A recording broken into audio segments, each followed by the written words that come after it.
I'm Burble Mantequilla. This is a continuation of Corpse Factory, the very dark, mature-rated visual novel. Last week we discovered the plot. It may change. The plot so far is there is somebody who gets aroused by causing people to kill themselves.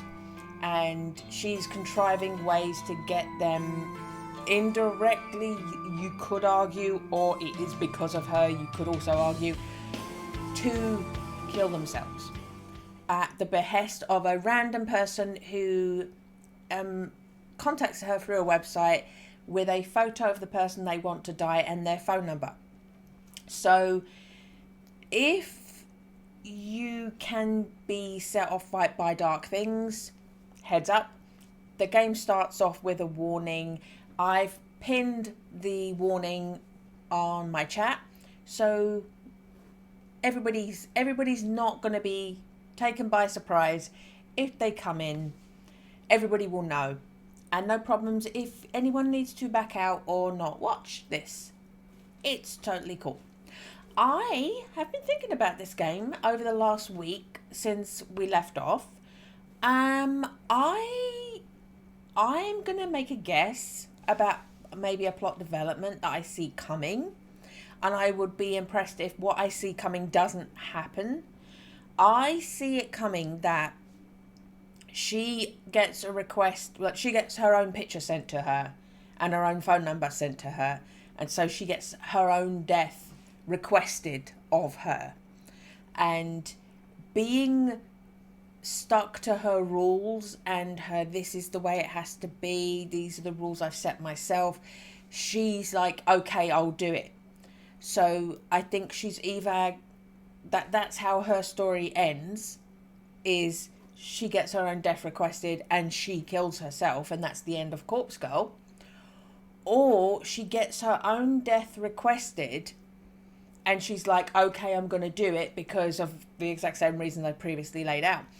And then while she's about to do it, another request comes in for someone else. And she's like, but I can't, I have to, by my own rules, I have to set this person up so that they kill themselves. And I can't do that if I'm dead, so I've got to do this first. And another one comes in, well, I've got to do this first. So she's always having to put her own suicide off to fulfill her obligations.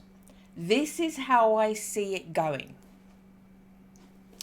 If it goes another way, then well done. I'm thinking of it from a writer, storyteller point of view. So you have outwritten me. But that's what I see coming. I definitely see coming she gets her own death requested, because it's kind of been flagged. She said that Tomoe, I think it's pronounced Tomoe, but I may be saying it wrong. Bitch girl with her tits out at work. She brought up that she knows about the website and she might, it's so funny, chat at the office, I might request somebody's death on this website. She brought that up. And then she's also endlessly said, I hate you, I hate you, I hate you, I hate you. So it's a pretty foregone conclusion that it's being set up that Tomoe requests her death. But we'll see. Continue.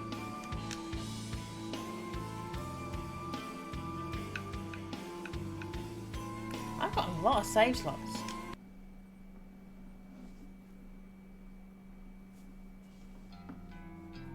I spent all morning trying unsuccessfully to calm my nerves. I'm anxious about finding out whether my latest victim has perished. It's afternoon now, so the time written on his photo has passed. If my work was successful, I should know soon enough. I've already set up an obituary news alert on my phone to keep me informed. Instead of sitting at home all day and waiting for my phone to go off, I decided to visit an old favourite hangout. Public libraries don't get the credit they deserve in this age. They're quiet, calm, soothing. I can sit here for hours for free and just get lost in different worlds. Plus, they always carry works by my favourite authors. Sometimes the librarians are even kind enough to recommend titles that might fit my tastes. I don't feel judged here. Nobody looks at me and mocks my clothing or my makeup. Nobody looks at me and asks if I've had enough to eat lately. Nobody makes fun of me, that lonely girl in the corner reading Lovecraft and calmly stroking her hair. Every so often I put my books aside and check my phone out of habit. Still no alerts. Have I miscalculated something? Did my latest photo not look convincing or damning enough to inspire suicide or murder? I find myself growing increasingly anxious and impatient. Cthulhu, huh? You Lovecraft nerd? I blink twice and look up at the strange man standing over me. Huh? Sauce. Didn't mean to interrupt. Notice you're reading Lovecraft. Huh. In Japanese, too. Didn't know this book had been translated. Yeah. My English isn't great, so I read the translated versions. That's mad. Do they translate esoteric names? Can't imagine Cthulhu being easy to write in kanji. Well, it's written in katakana, so... Of course. Kojiro. The man extends a hand and I can't tell if he wants me to shake it or pass him my book. What? I'm Kojiro. You? Noriko. Kurosawa. Nice. Just Kojiro for me. No last name. Call me Koji. You don't have a last name? Used to. Lost it. Fire, you know. I'm just Kojiro now. Lost his last name in a fire. This guy is weird. His clothes smell like they've been stashed in the back of a closet for a decade or two. His face is unshaven and his eyes are scarily clear and focused despite being masked by a pair of thick glasses. Didn't mean to keep you. Saws again. I'm looking for Nobel Sinclair. He around here? I mean, I don't know. Who? Writer guy. Did that book about befriending the dead? Librarian told me to check these shelves. Sorry, I don't really know. No worries. I'll find him. You know, you look like the type who'd enjoy his books. Not to judge you by your cover. Need a strong stomach, though. Messed up shit. As much as I hate to admit it, this stranger has captured my interest. How messed up are we talking? Well, his first book describes dressing up corpses, taking them to dinner. Goal is to not get caught out. Mad, right? Like something out of that American movie. Weekend with Bernard? Or something like that. Bernard. Second book goes nuts. Main character fills the school classroom with bodies, all dressed up as students. Runs lectures and records them, puts them online. Best part? No one can figure out if these books are fiction. Internet says Nobel Sinclair actually did these things. Says he's doing time now, writing these books as a confession. Interesting. Right? It's deranged. Makes for a good bedtime reading. Huh. You want noise? Well, of course you are. Yeah. You? Yeah, at Koji Koji. Add me if you like. We can talk shop. I'm gonna find Nobel. Wish me luck. And without so much as a glance back at me, the man walks away. I try to return to my reading, but that whole conversation just replays back in my head. What a bizarre encounter. Maybe I'll just head home for today. Being here has helped me calm down, but I'm still eagerly anticipating the fate of my victim. Besides, I have to admit that I'm growing a little bit hungry. Maybe onigiri, a rice ball from the convenience stores will tide me over until tomorrow. Gather my things and stand up, letting out a little hoo as I stretch my muscles. As I head towards sliding doors to leave the library, a little alert sounds from my phone. This is it. My phone is in my hands in less than a second and the screen unlocked and the obituary page loading before my eyes. Article posted online today, 2:39 p.m.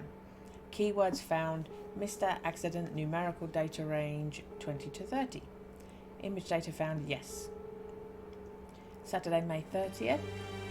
Mr. Aichi Handana, 22, of Tokyo Prefecture, was pronounced dead this afternoon at a traffic intersection 1202. Coroner's office report that Mr. Hanada was involved in a traffic accident. No other casualties have been reported. Survived by his fiancée, who wishes to remain anonymous. A funeral service has not yet been arranged. View image attachment. I quickly load the image attachment and can't believe my eyes. The photo is the exact same one that was sent to me through Corpse Girl's website. There can be absolutely no doubt that this is my latest victim. I've done it again. My breathing starts to quicken, my cheeks begin to grow hot. I know from experience that if I don't get somewhere private and quickly, I may very well make a fool of myself in public. I quickly glance around the library for a sign pointing to a restroom. As soon as my eyes settle on it, I dash toward it, swerving between bookshelves and through narrow aisles. There's one door for a unisex bathroom, an unremarkable beige portal. The muscles in my thighs are tightening and I squirm as I reach for the door. My hand grasps a cool metal handle and presses down, only to be met with immovable resistance. It's locked. There's a sign on the door, a notice that I completely ignored in my haste. Closed for cleaning. Shit! I curse despite my best efforts to keep a low profile. My head turns frantically, looking for somewhere, anywhere that I can sit down and remain out of sight while my body reacts erratically to my latest success. Oh, you busted? This guy again. I need to use the restroom. I hope he can't tell that the expression on my face is not one of desperation to use the facilities. On it. To my surprise, Kojiro strides up to the restroom door and begins to slam his fist against it. Hey, cleaning time is over. Get out of there.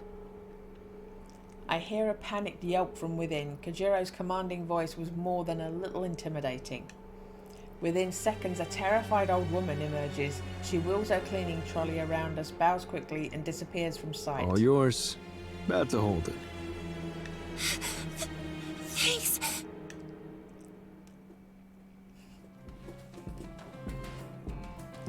I dash past Kojiro, unable to believe what is happening here. I slam the door behind me and slip into a cubicle. As soon as I sit atop the toilet's closed lid, my legs began to shake uncontrollably. I have to lean backward to steady myself. Echi Hadana is dead, killed in a traffic accident. That could mean anything, but I'm willing to bet that I caused his death. After seeing the photo of his dismembered corpse, he might have purposefully crashed his car. Or perhaps someone else rammed his vehicle, intent on murdering him on behalf of Corpse Girl. I still don't know how my power works. I don't know why these victims end up dead. But the cause of death ultimately doesn't matter. What matters is that Corpse Girl is victorious once more. I find myself panting, squirming, struggling to restrain myself. My vision fogs, my knuckles clench. And, with barely a fanfare, I begin to cool down all of a sudden. Just like that, the overwhelming urge to explode simply flutters away. Huh? My breathing regulates, my legs solidify and rest firmly on the ground. This experience wasn't nearly as staggering as last time. Maybe because I was so confident that this victim would die, my body already prepared itself for it. Have I already become desensitized to my ability to wield death itself? I won't pretend that I'm not disappointed. That exhilarating feeling I experienced last time, the complete and utter loss of control, it was addicting. I craved experiencing it again. Still, I need to remind myself of the most important thing. I fulfilled the request issued to Corpse Girl. That's 2 new victories in a row. 2 victories in a single week. As long as requests keep coming in, I can keep achieving my goals. I can do this. Full of confidence and feeling steady once more, I exit the cubicle and leave the bathroom. Oh, she wanted to come with joy, and she didn't. The strange man Kojiro's waiting for me at the end of an aisle. You good? Yeah. Hey, thanks for... you know... I really needed the bathroom. Of course. Been there. Gotta go when you gotta go. Look what I found. Kajira holds up a book with a plain black cover. Nobel Sinclair's latest. Dazed by the Dead. It's a ripper. Oh, what's that one about? Falling in love with the dead. Read it already last year. Time for another go. Oh, here.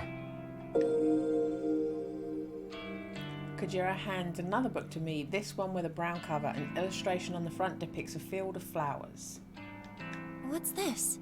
Sinclair's first ever published work. Strange Flower. Title's nonsense. This is the one where he puts corpses in suits, treats them to meals at fancy restaurants. Loaned it out under my name. He'd take it. Return it before the due date. Can't risk getting fined. Oh, well, thank you.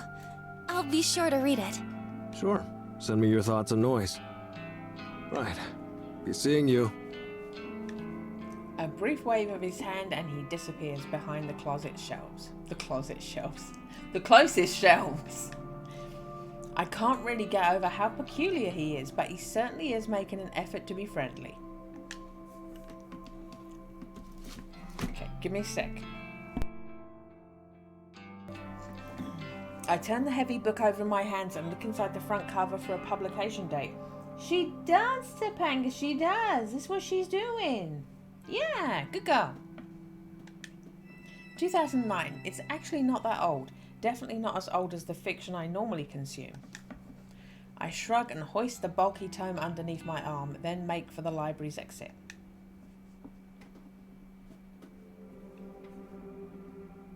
I feel uncommonly hungry on my way home, so much so that I decide to stop by a restaurant and get some dinner. I wonder if killing stirs my appetite. I often pass this establishment when I exit the train station in Akihabara. Probably butchered that pronunciation, sorry. It's an old venue that serves traditional Japanese food as well as popular Western dishes. To say that I've always been curious about eating here would be accurate. I've been working hard lately, achieving my goals. I can afford to treat myself to a cooked meal, right? Why do I find it so hard to justify that? I'm even going to eat a broth tonight. I'm even going to eat at a booth tonight. Another rarity for me. She might have broth. I might be reading between the lines. A waitress guides me to an empty booth and I slide in before looking at a menu. The house specialty, according to the menu in my hands, is grilled eel. Not exactly my favourite. In fact, seafood of any variety doesn't sit well in my stomach. I decide to pass on the specials and order something I know I can digest. Omu rice sounds good. I used to eat it a lot as a kid. Omelette, rice and ketchup. What's not to like? Plus, it's only 700 yen before tax. The waitress returns to take my order and I confidently point out what I'd like. She offers me a smile and hurries off to the next table. Perhaps my recent victory streak has given my courage a boost, because I hardly feel awkward or anxious sitting here surrounded by people eating and drinking on all sides. I'm somewhat calm and at ease amidst the hustle and bustle of the restaurant. I almost feel like it might be nice to have company, a friend perhaps. Aoi or even Shinya might be nice to talk to and pass the time with. Oh well, in a way I do have some company. I retrieve a book from my handbag, the very same book Kojiro lent me, and I open it up to the first chapter. Strange Flower, an odd, apparently meaningless title. Still, it comes highly recommended by an eccentric stranger, so it must be good. My meal arrives while I'm a few pages into the book. I thank the waitress and look at the omu rice before me. It smells good. It's presented beautifully. I can probably eat at least a quarter of this portion without feeling ill. I pick up a spoon and slice through the middle of the omu rice, causing a puff of steam to billow up. Throwing caution to the wind, I scoop a good amount and bring it to my mouth. It's delicious. There's no other word to describe it. The convenience store meals I normally eat can't even compare to something like this. The egg is soft, the rice is fluffy, and there's just enough ketchup along the top. I take a second mouthful, then a third. I can't help but giggle a little at the thought of myself sitting here, eating like a normal person. Oh. Was that my phone or was that in game? She's got a phone. All the people around me probably think I'm a normal person too. Just a girl sitting at a restaurant eating her dinner. Another quiet giggle escapes my lips and I gently dab my mouth with a napkin. I set my spoon to the side and return to the book in front of me. The author of this work certainly is interesting. Nobel Sinclair. According to the bio inside the front cover, he moved to Japan from overseas at a young age. The book was written originally in Japanese. It's not a translation, but even so, the writing style is quite unusual. I can't quite put my finger on what is strange about it. Maybe it's the lack of complex kanji used throughout. Everything is written rather simply in hiragana, almost like the intended audience is elementary school kids. But that can't be right. The themes contained within are truly disturbing. Maybe the author just doesn't have the greatest comprehension of writing in Japanese. It's true that a lot of adults have trouble with the complex kanji. Professional authors, though, not so much. Anyway, it's not like it matters too much. The book is interesting enough to keep me turning pages. I must be completely absorbed in reading because before I know it, a waitress is politely letting me know that the restaurant is closing soon. I nod and look at the plate of omurice in front of me. The meal has gone cold, and I only ate 3 bites. Still, I'm feeling full now, and I really enjoyed what I did eat. I don't even feel any added weight on my hips as I get to my feet. That's definitely a positive thing. I stretch my arms and legs, put my book in my bag, and offer the waitress some money along with the bill.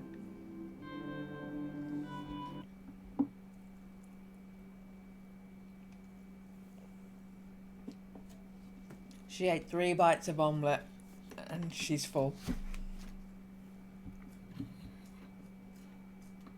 She must have the stomach the size of a hazelnut.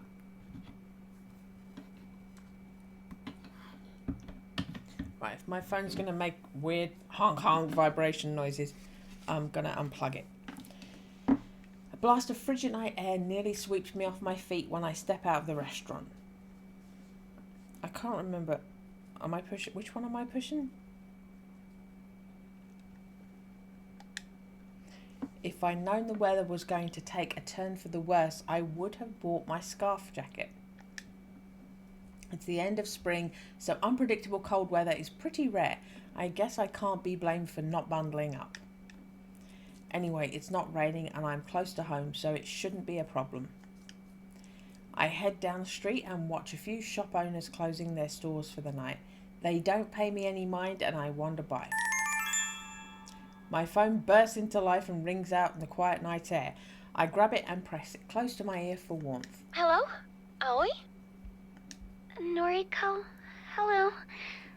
Is this a bad time? No, I'm just walking home. You're out at this time of night? That's not like you. I stopped somewhere to eat. What's up? You stopped to eat? Say, about the new job. What is it? I spoke to the manager at the maid cafe, but he said I can't quit. He said that? Oh, well, it's not up to him. You have every right to quit. Did you tell him you've landed a new job? Yes, I told him. But he said he spent so much time and money training me that if I quit now, he'll treat it as stealing from the company and he'll call the police. Oh, what a load of crap! Hang on. Are you at the cafe now? Yes, I just finished my shift. We're closing up. I'll be right there. I'm only a minute away anyway. I'm going to give your manager a piece of my mind. No, Noriko, you can't... Just watch me. I'll be right there. I end the call despite Aoi's objections. I can't believe how furious I am. Aoi finally has an escape route from that god-awful job and now the manager won't let her quit. This has to be illegal. You don't call the police and say, this person doesn't want to work for me anymore. I've never met her manager, but I can just imagine his type. A self-important, wretched, greedy pig.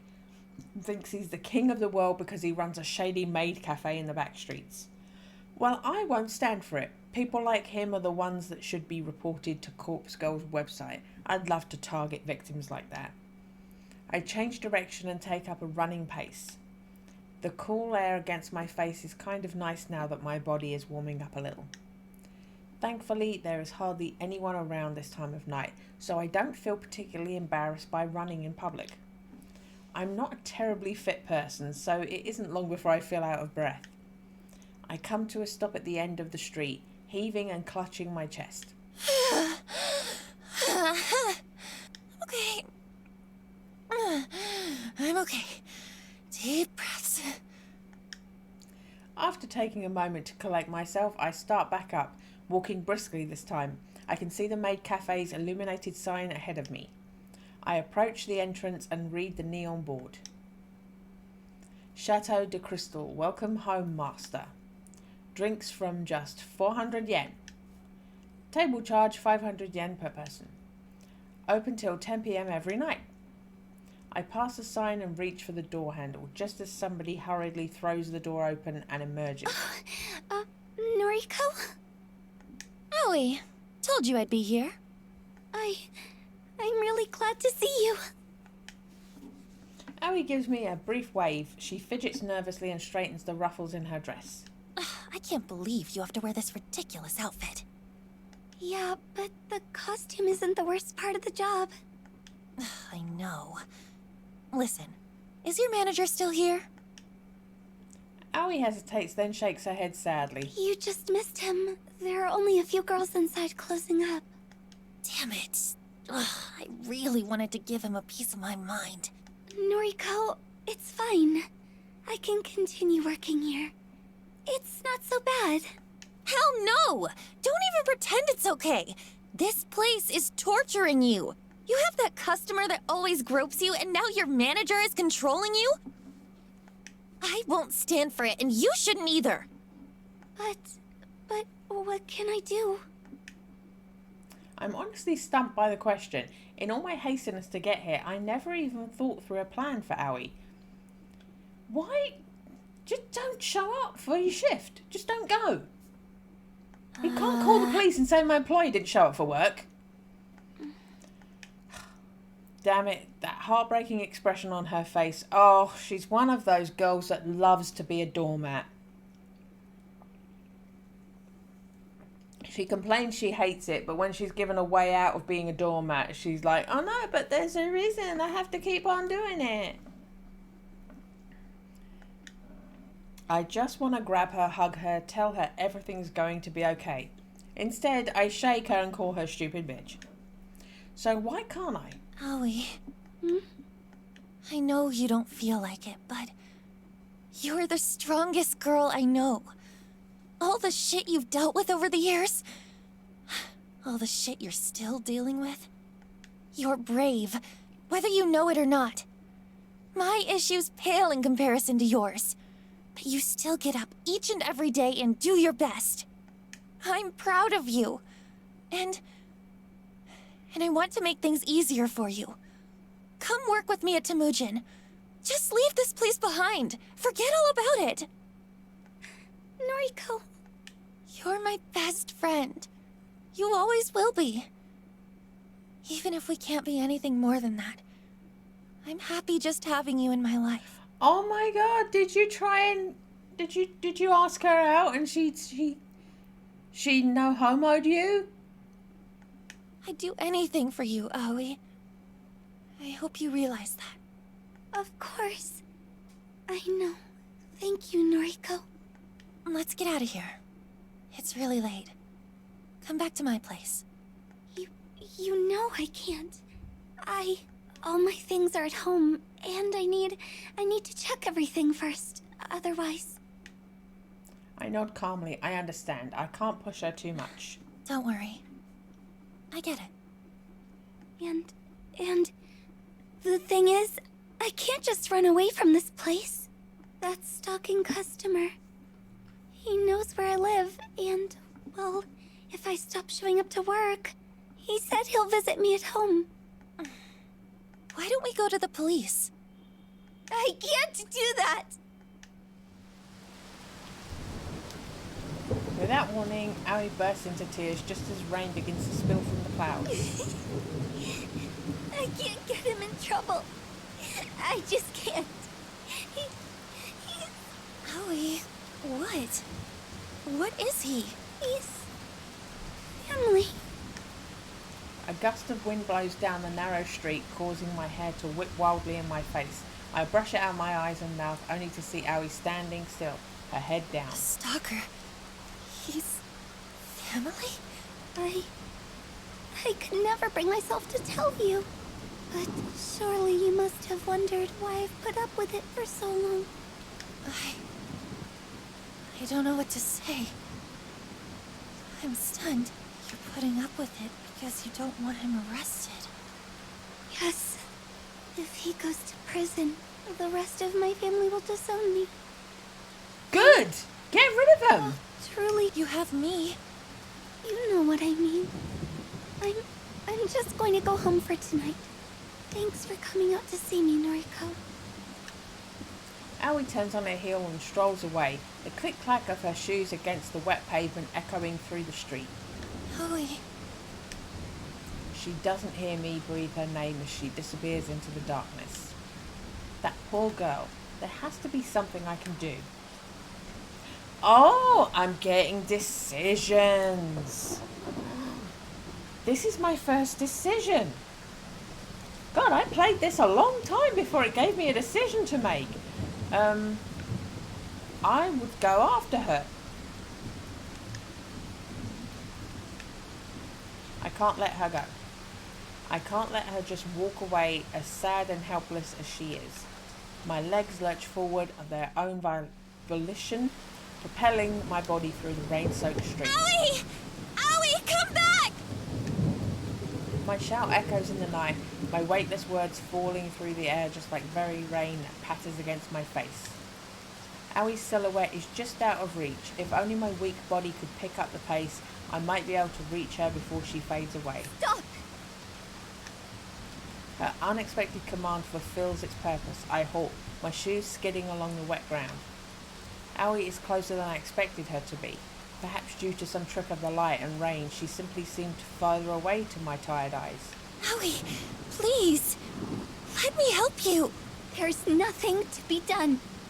Why can't you take a hint? You just never give up, do you? You just want to smother me. You don't trust me to handle things on my own. That's not it. I just care for you so much. What reason has she given you to trust her to handle things on her own? You're like, oh no, he doesn't want me to leave, so I must stay.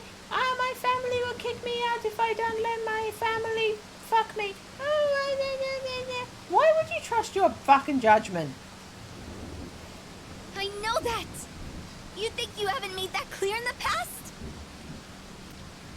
Rarely have I ever seen Aoi this angry. She's well past the point of being simply upset now. She's truly furious. Have I overstepped a boundary? You're not my guardian angel, or my savior, or whatever. This is my life, Noriko.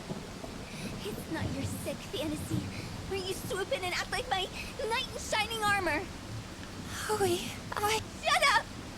Just shut up! You always take it one step too far. Just leave me alone.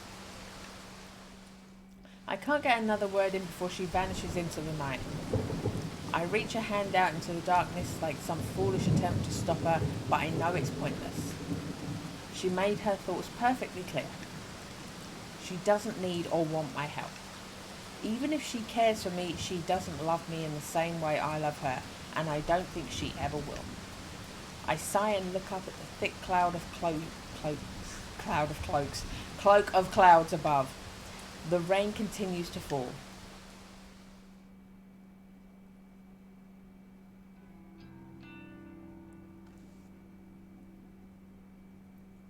Today drags on and on. Since I don't work weekends, I never really know what to do with myself during my free time.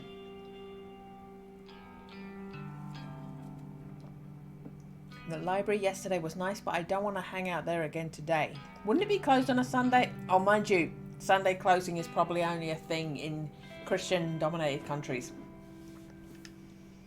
So far, I've spent the day simply reading at home and brewing the occasional cup of tea to stave off my hunger. I keep checking my phone, but Aoi hasn't replied to any of my texts. Even when I call, she lets it go to voicemail. I don't even have any new requests to attend to. I was hoping I would get at least one this weekend to help occupy my time.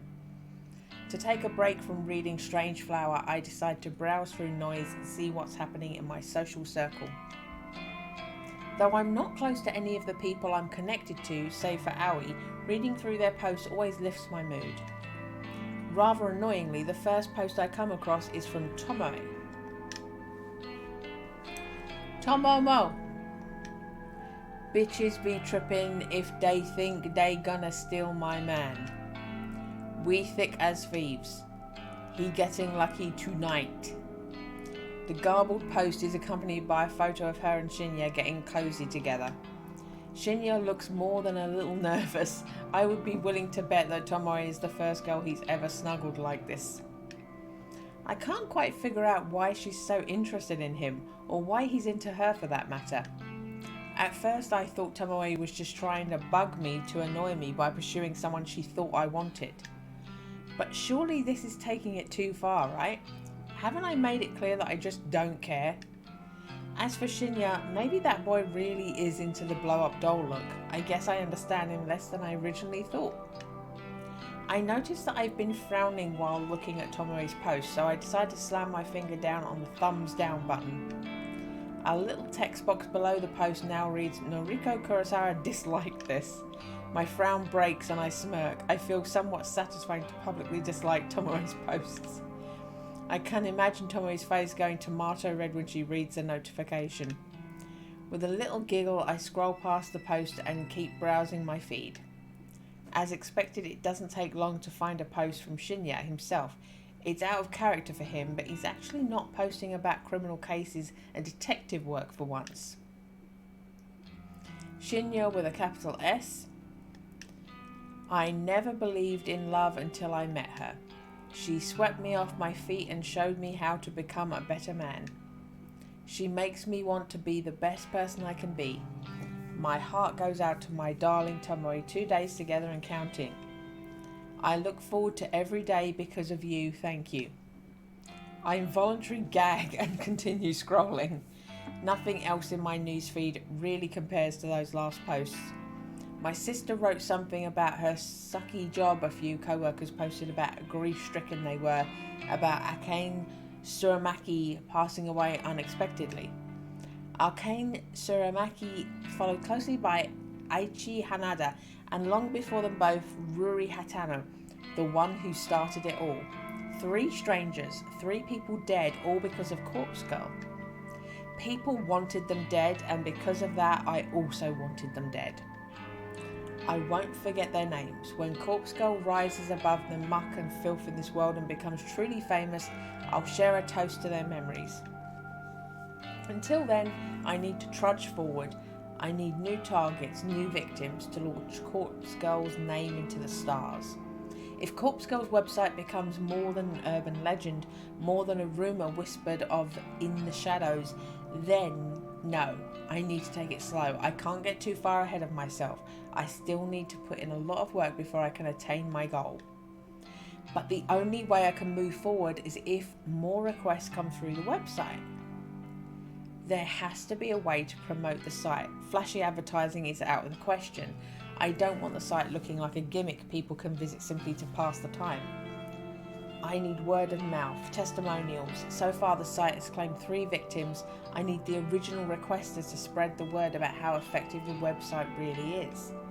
Yes, that would be perfect, but I obviously can't get in touch with them now.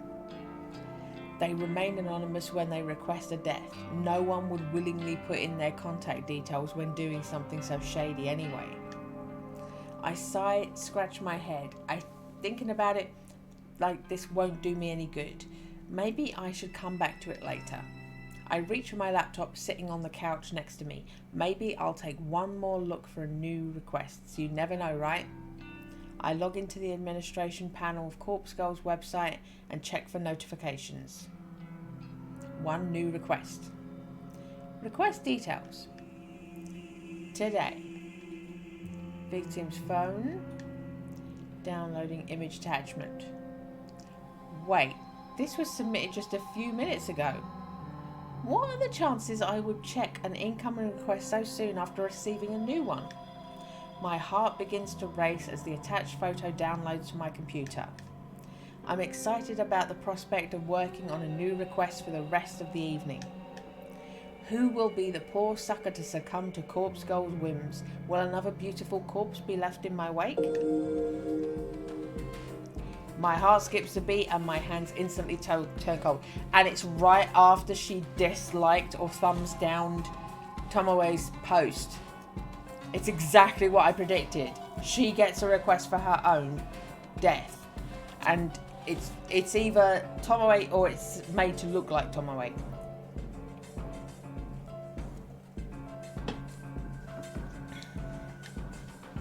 What the hell? A photo of myself appears on the screen. It's the very same image used for my company ID tag. I'm not smiling in the photo or in real life. Is this some kind of joke? Somebody has requested my death. Somebody has requested my death. Somebody wants me dead?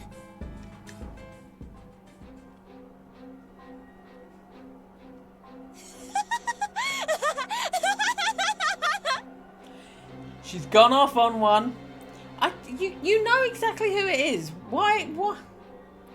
I can't believe it! It finally happened! I know exactly who requested my death! Tomoe! That stupid, vapid bitch! Tomoe Watanabe, the one person who hates me more than I hate myself. Of course she's the one who uploaded my photo. Of course she wants Corpse Girl to take care of me. She's been looking for somebody to test the website on. Her noise post from the start of the week confirms that. And she has been getting increasingly obsessed with tormenting me lately.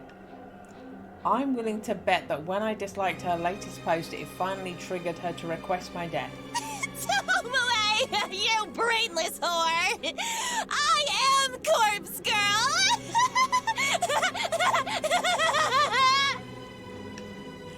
In a fit of manic laughter, I set to work dismembering my photo. I'm gonna make my corpse look so realistic that she'll think she really succeeded in getting me killed. And then when her guard is down...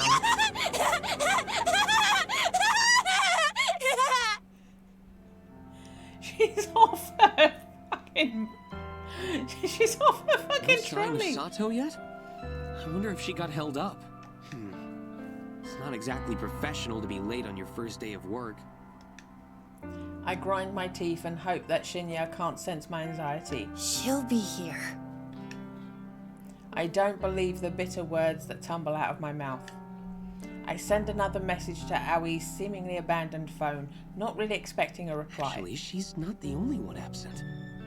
Tomoe isn't here either. He doesn't need to tell me that. I've been watching her desk like a hawk ever since I came in this morning. There's a small surprise waiting for her in her top desk drawer, courtesy of yours truly. I've been eagerly anticipating her arrival for an hour now. We had a late night last night, so I wonder if she woke up on time. I taste something foul in my mouth. I don't really need Shinya's recap of his night with Tomoe. Don't you have work to do? Of course, I need to. His vocalized thoughts trail off as he wanders away. I return my focus to the keyboard in front of me. As I type, letters scroll across my screen, seemingly slower than usual. No Aoi, no Tomoe. The static drone of the office environment is just as loud as ever, but without those two here, something feels off. Aoi shouldn't be missing her first day of work. And say what you want about Tomoe, at the very least, she's punctual. For her to be this late is very unusual. Kurosawa, a word, if you please. A soft but sharp voice snaps me out of my thoughts. I look up to find a middle-aged woman standing over me, one hand beckoning in an intimidating fashion.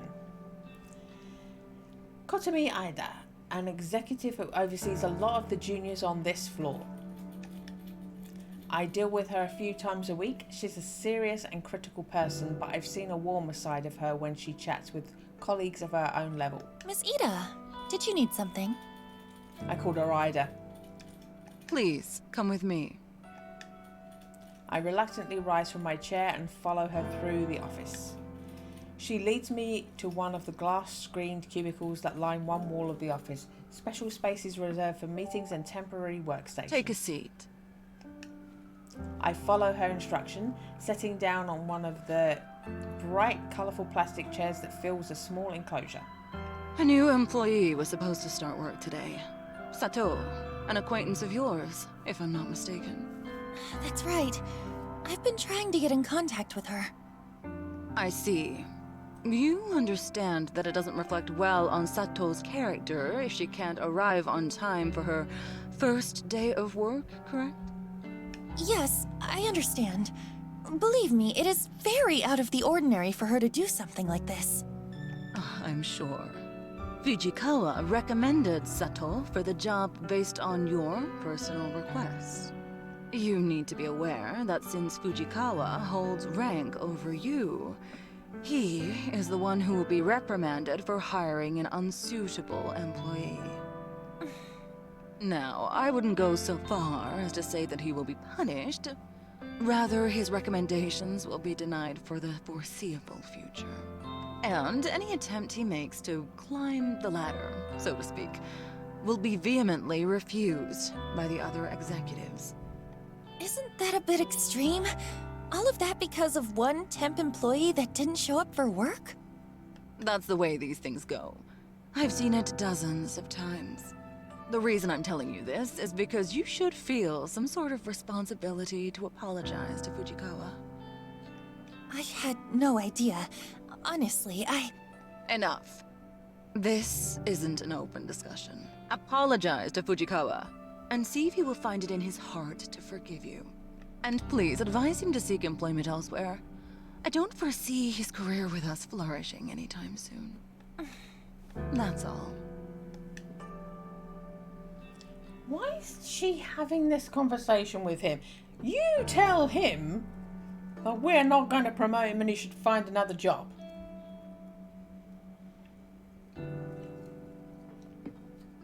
Tomoe abruptly exits the cubicle and leaves me alone, sitting in a stupid-looking green plastic chair.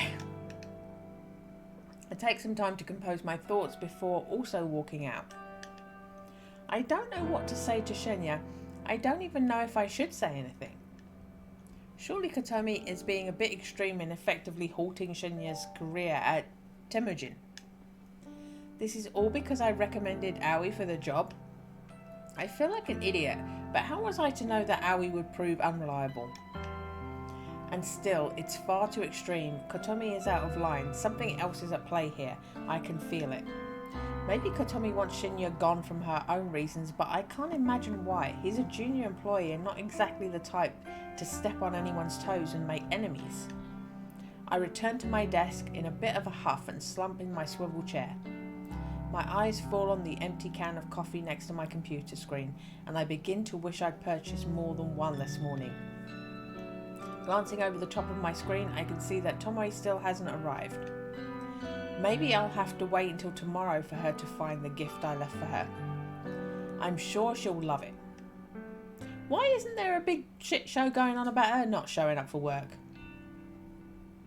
I don't enjoy my walk home through the park this evening as much as I normally do. There are too many things weighing on my mind. Aoi, Tomoe, Shinya and Kotomi. Why is it that I'm increasingly finding myself drawn into office drama? I don't want to deal with any of it. I just want to pursue my own goals. Working at the office is a means to an end, a way to keep a roof over my head and have the money to achieve Corpse Girl's ambitions. If I could quit, I would, but I can't, not just yet. I wonder if I could monetize Corpse Girl's services. Users could pay a fee to request a death, or I could even just accept donations. But I get the sinking feeling that asking for money will reduce the amount of requests I get. The number of requests coming in is already depressingly low. If I reduce it any further, I'll be in trouble. As I draw closer to my apartment building, my phone cries out for attention. I bring it to my ear with a swift hand. Aoi? Noriko. What's the deal? I've been trying to get in touch with you all day. I'm sorry. I'm so sorry. I couldn't bring myself to come into the office. Yeah, well, I gathered that. Tell me why. You know, just the stuff I normally have to deal with. For real? What are we talking about here? Stalkers? Or your own battles? I left the apartment twice. I really did.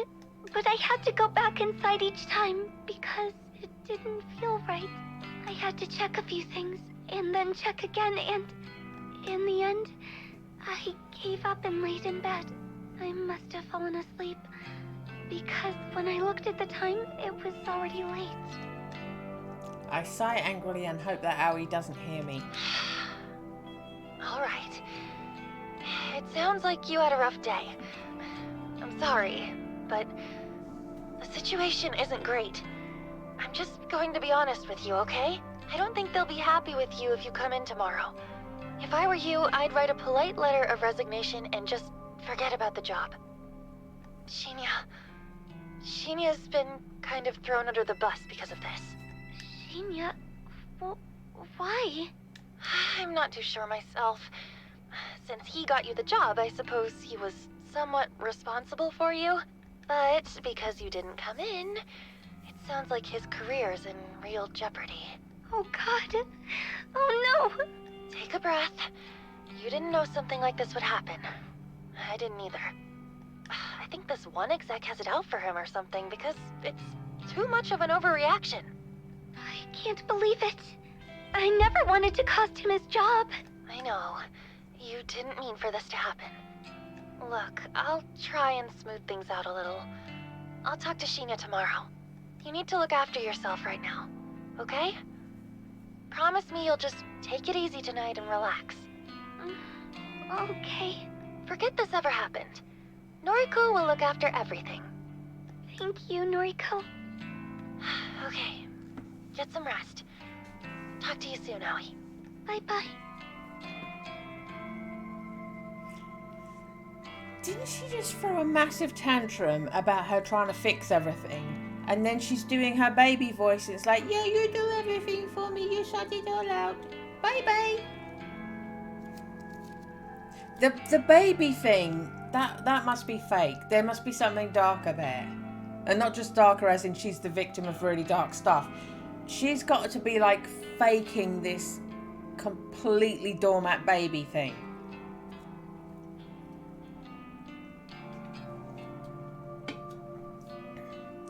Like such a baby voice and so submissive. I don't know. I'm suspicious of her now. I'm suspicious of her. I end the call with a heavy heart. I don't actually have any idea what to do. When it comes to Aoi, I always feel obligated to just tell her anything that will help her feel better. If I could actually follow through with my words and genuinely make things better for her, then, well, maybe we'd have a bit of a different relationship than we do now. But I probably missed my opportunity for that a long time ago. In senior high school, I was never really truly understanding of her, and that cost me too much. Things are different now, of course. I've seen what she goes through. I'd like to think I understand her a lot more now. My feelings for her are true and not muddled in sympathy or pity. If this was a different life and I hadn't made all those stupid mistakes, I would be happy to be with her. But now the best I can hope is that she wants to remain friends with me, and that will have to be enough to satisfy me. Yo. That voice. A tickle of icy sweat drips down my spine. In the near distance, sitting on the bench close to the park's exit, is an easily recognizable figure. Come here. At least she's put her tits away. I freeze in my tracks. My body wants to keep walking to reach the familiar safety of my home, but my brain is engaging its fight or flight mode. Torn between my options, I find myself completely stationary. Come on, I won't hurt you. Tomoe. There's no doubt in my mind that she's been waiting for me here all afternoon. She knows my route home. That's obvious since I last encountered her and Shinya in this very same park. I can't help but tense up as she leaps off the bench and approaches me. You're into weird shit, right? Like occult stuff? Maybe? Is that what you came here to ask me? Nah, just listen, okay? I wanted the opinion of someone freakier than me. She really knows how to flatter a girl. It's kinda dumb, you know, but have you heard of that Corpse Girl website thing? Who does she think she's talking to? More importantly, how should I respond? I've heard rumors. Yeah, right? I heard rumors too, so I checked it out. I thought the whole thing was really funny. Like, could it be for real? Anyway, maybe I kinda used it to request a death. Is that so? Tomoe has pretty much straight up admitted that she was the one who requested my death. After all, I know exactly how many requests come through the site. The latest one had to have been from her. Yeah, and, well, you know how the site works, right? Fill me in. All you do is put in a photo of a bitch and her phone number. Then she's supposed to drop dead. Simple as that. Thing is, no one knows how it works. Or if it works, actually. Right. Okay, so you requested somebody's death, and what happened? Well, This is it. This is where she admits that she uploaded my photo. I've caught her red-handed. you see, the dumb bitch went and died. I blink a few times and I'm positive I didn't hear that right. What did you say? The chick whose photo I uploaded. She's deader than a doorknob. Who is Tomoe referring to? My mind is racing frantically, scanning through the list of Corpse Girl's victims over the past few months. The only people who have died recently are Aken Suramaki and Aichi Hanada. Tomoe is talking about a female, so that rules out Aichi. Then there's Ruri Hatano, but she died such a long time ago, last year in fact. Surely Tomoe wasn't the one who requested her death. It was way too long ago for her to be bringing it up now. That leads me to believe that the only person Tomoe could be talking about is Aken Suramaki. Or has somebody else died, somebody I never found out about? That's impossible. I've been so thorough in searching for the results of my work. The only victim that Tomoe could be talking about is Aken. But wait, no, that still can't be right. Tomoe requested my death. Tomoe uploaded my photo to Corpse Girl's website just recently. I take a deep breath, swallow hard, and open my mouth.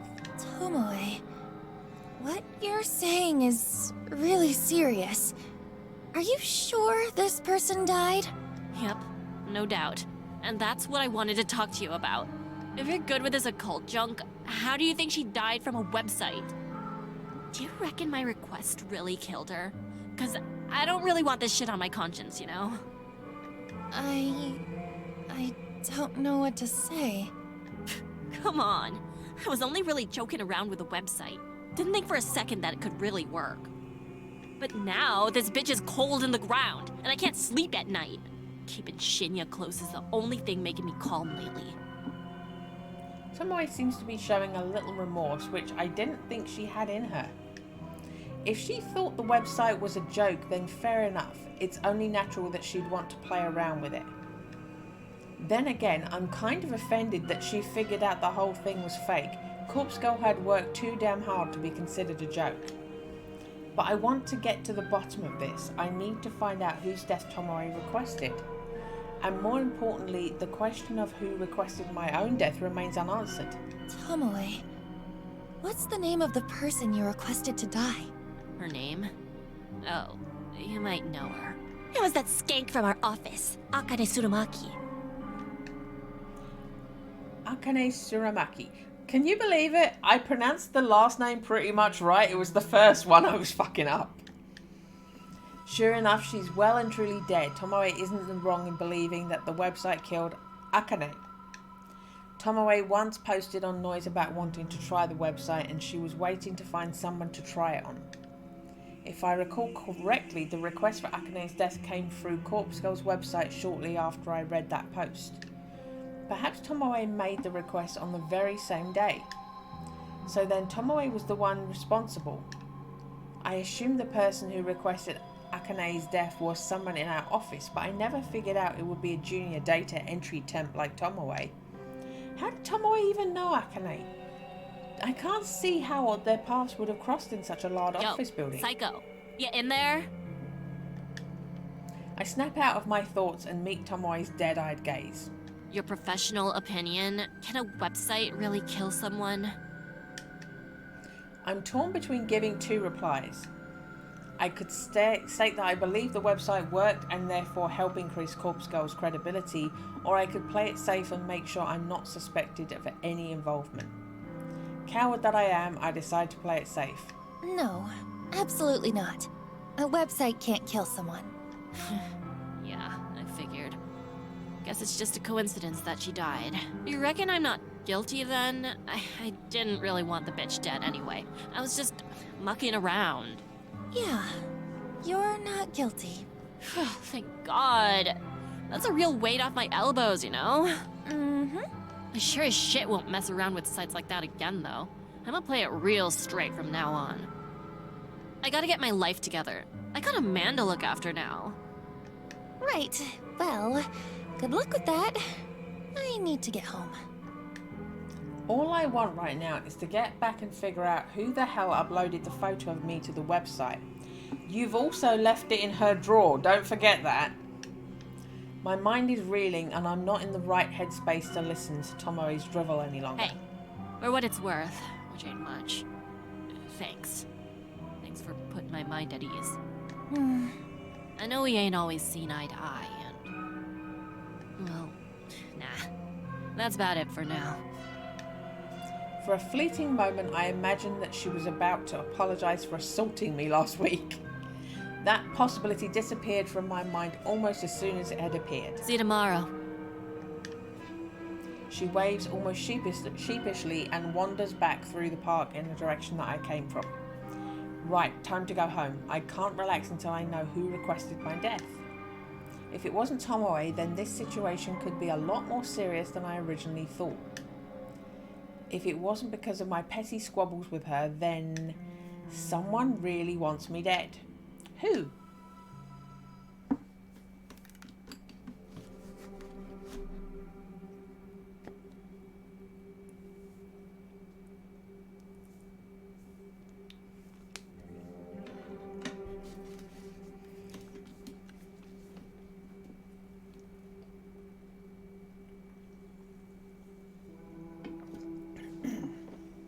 I can't sleep.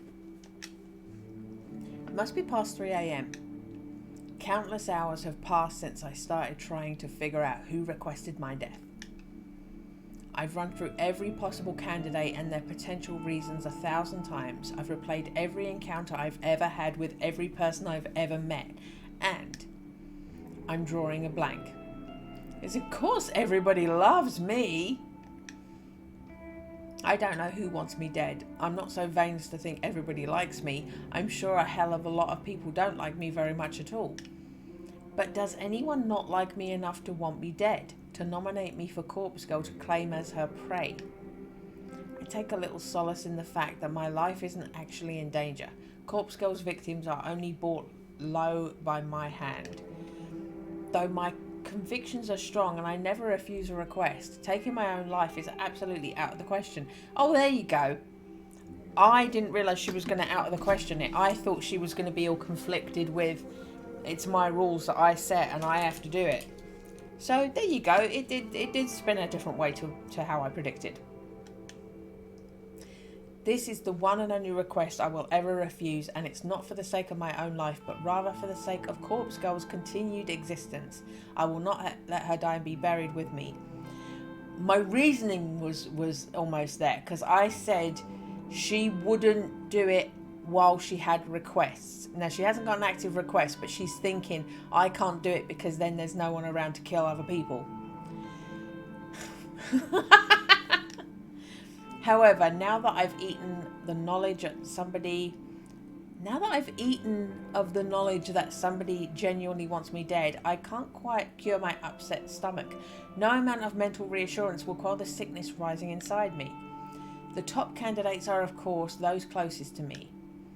I've crossed Tomoe off the list. Her relief at knowing Akane Suramaki's death wasn't her fault convinced me that she couldn't make the mistake of messing with the website twice. Add to the fact she came to me for reassurance, well, it's safe to say that she's not the person I'm looking for. So that leaves the people I deal with on a daily basis. Aoi, my best friend since junior high, and the first person I ever fell for. She rejected me gracefully during senior high, so gracefully that we still remain friends to this day. Would she want me dead? It's doubtful she wouldn't even report her stalker, a guy who she's apparently related to the police because she didn't want him arrested.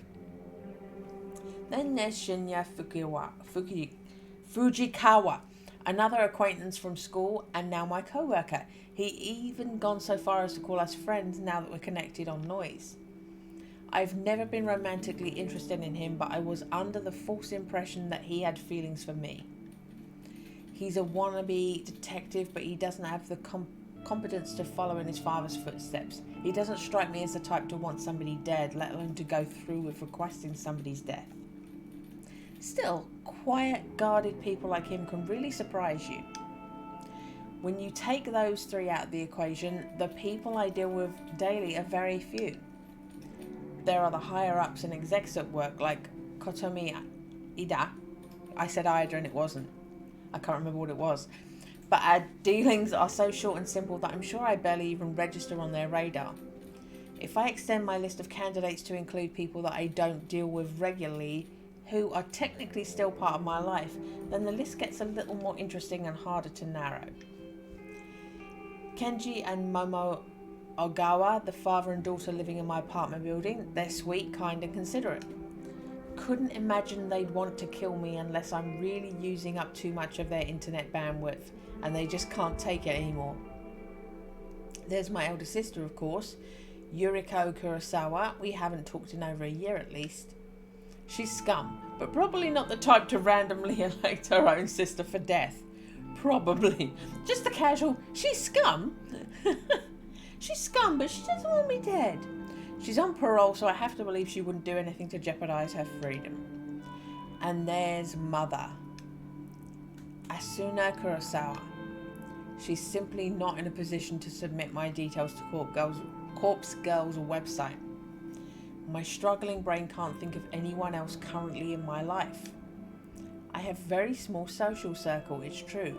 All the people that fill my Noise newsfeed have either already been named on this list, or they are from such small, long ago part of my life that I wouldn't even remember I exist anymore. And then suddenly and without warning, a face pops into my mind with startling clarity. That guy from the library. Kojiro, was it? Kojiro with no surname. He was bizarre, eccentric, didn't seem like the type of person that gets outside much, kind of like me, I suppose. His eyes were so clear, it was unnerving. They say the eyes are the windows to the soul, but I couldn't see anything of substance through his lenses. Out of everyone I've mentally listed, he seems like the person most capable of taking someone's life. That's based on opinion, based on little to no knowledge of him. It's just the impression he gives. However, I have to ask myself, why would he want me dead? Me, a person he met one time at the library. In addition, the photo of me that was uploaded to my website was from Temujin's corporate system. If it's the very same picture I wear on my ID tag, how would Kojiro have accessed it? If he was going to upload a photo of me, he would have found my Noise profile and used an image of one from my albums. There aren't too many photos of me on there, but there are enough to identify me. The guy's suspicious, but I don't think he's the one I'm looking for. Yet I can't get his face out of my mind.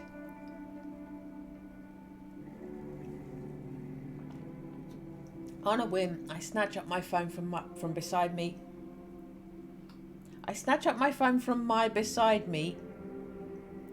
That's not me being crap at reading, that's actually wrong. I snatch up my phone from my beside me and unlock the screen. The bright light shines like a beacon in the darkness and nearly blinds me, but I squint and navigate to the noise app. Kojiro, he told me his noise tag, didn't he? If I can remember it, it'll save me the hassle of having to look through hundreds of profiles with the same name just to find him. What was it? Kojiro? No, too simple. Koji something. I start to type different variations until an auto-predicted result pops up. Koji. That's the one. I tap the result and instantly arrive at his profile. The info on his About Me section is pretty vague, but judging by the display photo, I'm certain this is the right guy. Koji. Just your average guy, taking my days one day at a time. Introvert. Antisocial, anti-establishment, anti-everything. Lol. I like peanut butter though. I scroll through his feed and see that he hasn't posted anything for quite some time. His most recent post is from about a year ago, and it's just an updated version of his display picture, where he has cropped out a woman's face and body so the focus is just on him. I open up a direct message to him and start typing. Could he be like the brother of the was it a little girl she said her first victim was? Maybe he's related to the first victim. Or maybe he's the person who requested it and then like didn't mean it when it actually happened. Maybe he's the person who murdered the first victim. Oh, that could be interesting. Maybe he's the person who murdered the first victim.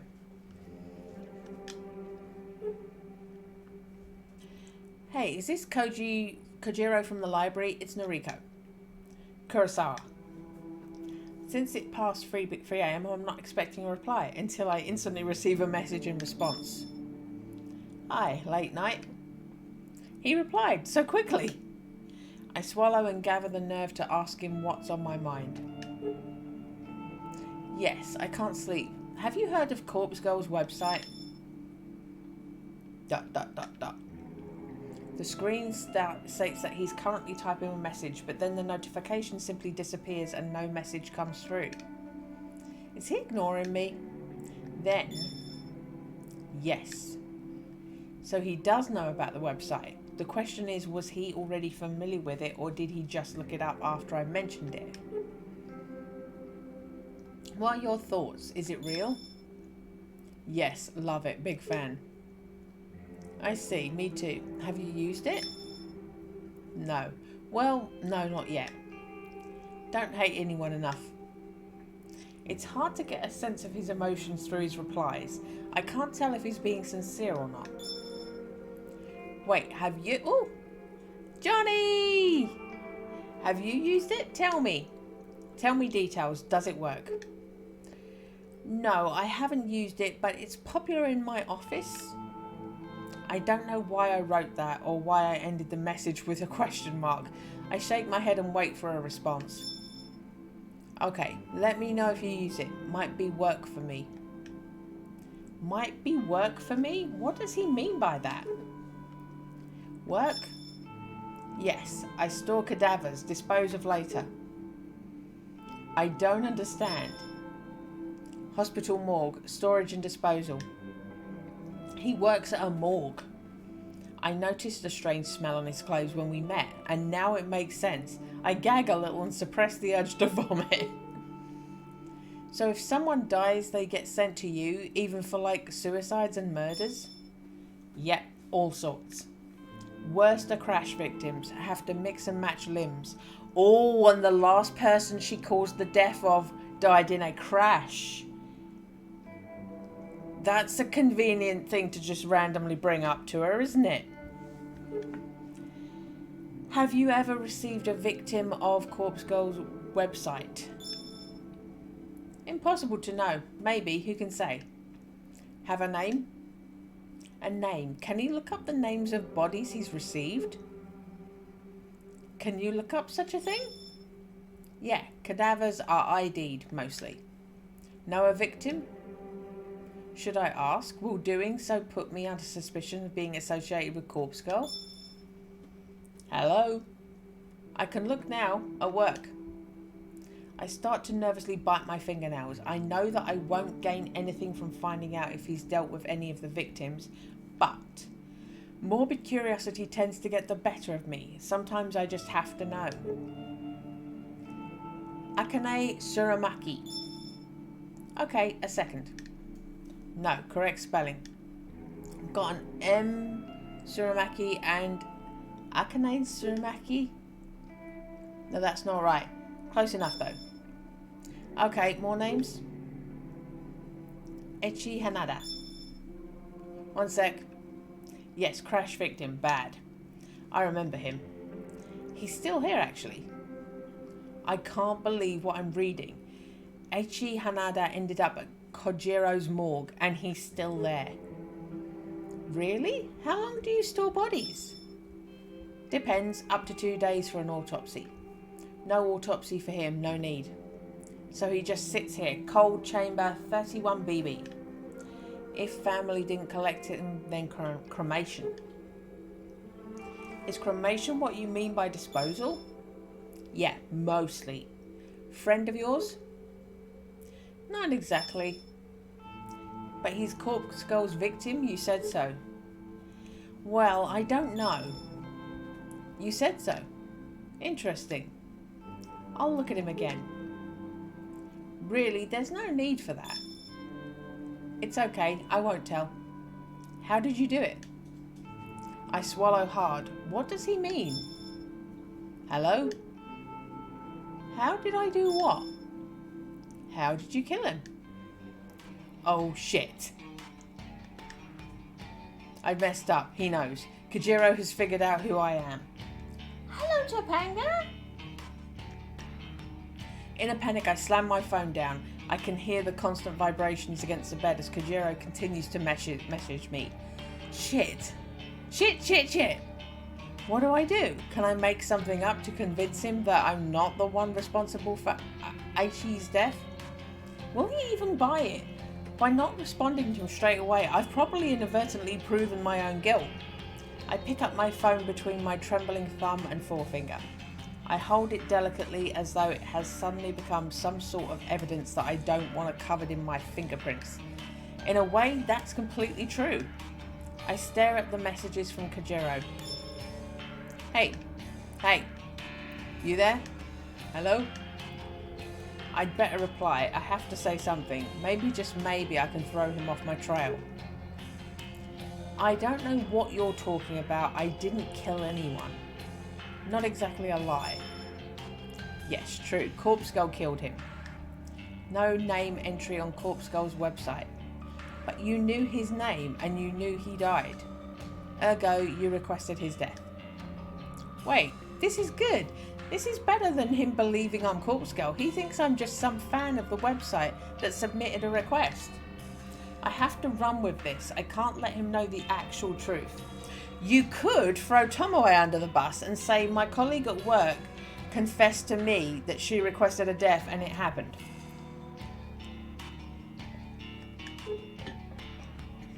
Okay, you got me. I used the website to request his death. Ha. Wow, mad. So the site is real? Amazing. This is exciting. Are you happy he's dead? I decide to take a leaf out of Tomoe's book and act more innocent than I really am. Not really. I just made the request on a whim to see what would happen. I didn't think it would really work.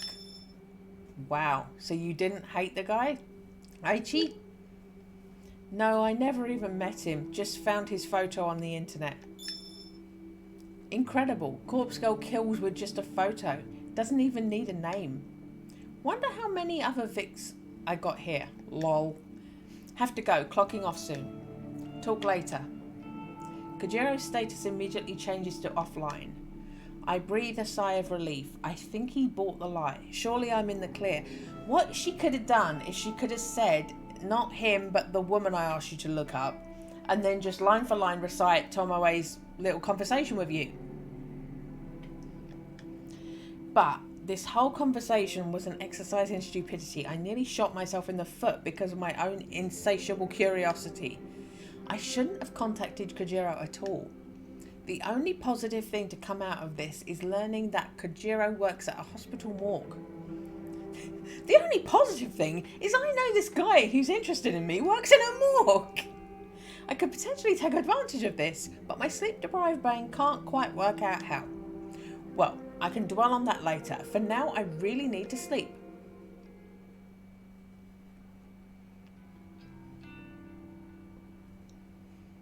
Okay. My alarm erupts with a shrieking scream and scares me awake. My eyes don't open immediately, and instead I find myself tossing and turning, trying to bury my face in my pillow. I can't have had more than 2 hours sleep, and now it's already time to get up and go to work. How the hell am I going to function today? I drag my heavy body from the bed and slide into the pair of slippers resting on the floor. With a yawn and a stretch, I leave my bedroom.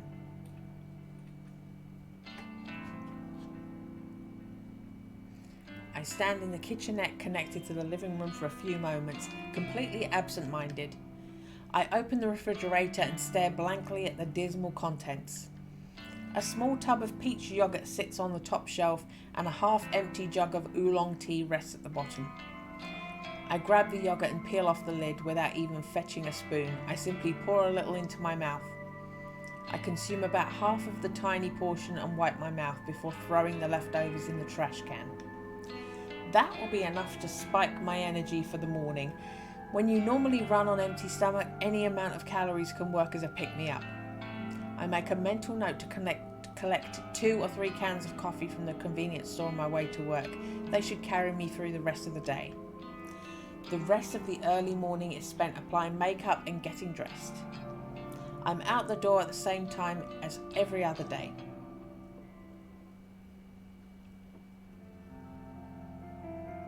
You left that picture's still in Tomoe's desk drawer.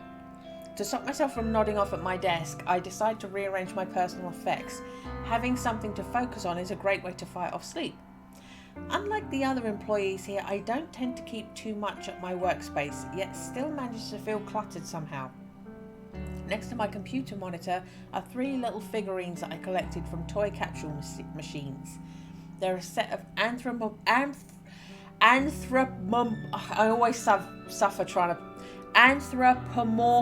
coffee cans. I always struggle with pronouncing that word. That were released as a promotional campaign for my favourite coffee brand. Each figure is about the size of my thumb. They're cute little things, and when you put a coin into the capsule machine, you never know which character you're gonna get.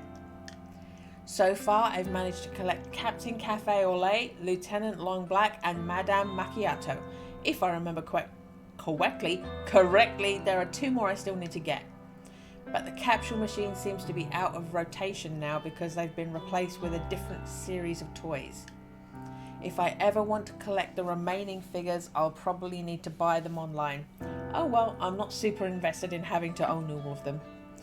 I'll give each tiny figure a bit of a dusting, set them back up next to my monitor so they are all standing up straight and facing forward.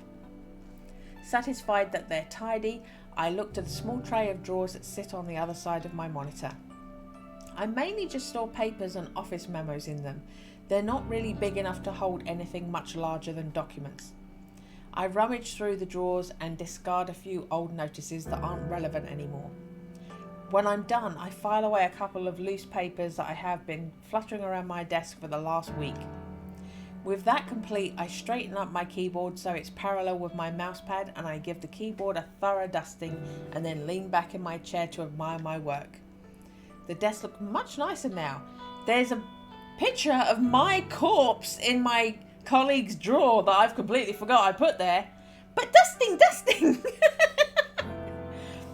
A clean workspace invites a clean state of mind, and so my co-workers would have me believe. Maybe I'll buy into that a little bit now that I can see the effects for myself. The corner of my eyes catch a glimpse of a blonde hair, and I turn to watch Tomoe enter the office. She nods at Shinya as she walks by his desk and continues nonchalantly towards her own workspace. Since her desk is in my line of sight, I have the perfect vantage point to watch her put her belongings down and take a seat. I feel a sudden stirring of excitement as she sits down. It's almost as if I'm anticipating something to happen. Was something supposed to happen with Tomoe today? Have I forgotten something important? My tired mind can't really focus on those thoughts. I try to ignore the mild surge of adrenaline that started pulsing through me when she took her seat. I distract myself by starting up my computer and looking over the list of today's snacks. It looks as though I need to correct a few entries I uploaded to the company's server yesterday in my previously distracted state. It's possible I made a few typographical errors. That's fair enough. I'll get to work on correcting the data. I open up a few programs and listen to the whirring of my computer tower, nearly drowned out in the clamour of the office environment. The next sound I hear eclipses the noise of the computer and the office completely and absolutely. A terrified shriek slices through the air like a knife, leaving a deathly ringing silence in its wake.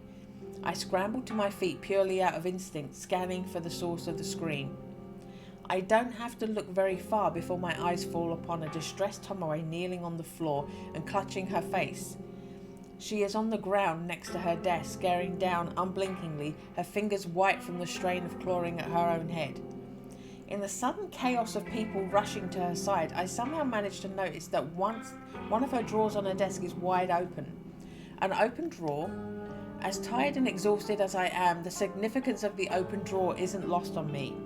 I immediately realised why my body subconsciously felt excited when Tomoe came into the office this morning. I left something in her desk drawer, something I wanted her to find. Yesterday's obsession with discovering the identity of the one who requested my death caused me to forget my rebellious strike against Tomoe. I left something in her drawer yesterday, thinking she was the one who submitted my photo to the website. Then she didn't come into work and it completely slipped my mind. After she confessed to requesting Akane Suramaki's death, I erased my suspicion of her being the one who targeted me, but I didn't remove the item from her drawer. I'm in deep shit now. Before I can even lurch forward from behind my desk, Tomoe turns her head to face me. Her cold, grim eyes lock onto mine, refusing to let go. A trickle of crimson blood seeps from her scalp where her fingernails pierced her skin during her panic scream. Swallowing my nervousness, I break eye contact with her and stare down at the flat object that was the focus of her outcry. It's a familiar photograph, a printed image on glossy paper, traditional old school and just as effective as I had hoped. Though I can't make out all the details from this distance, the composition of the photo doesn't elude my memory.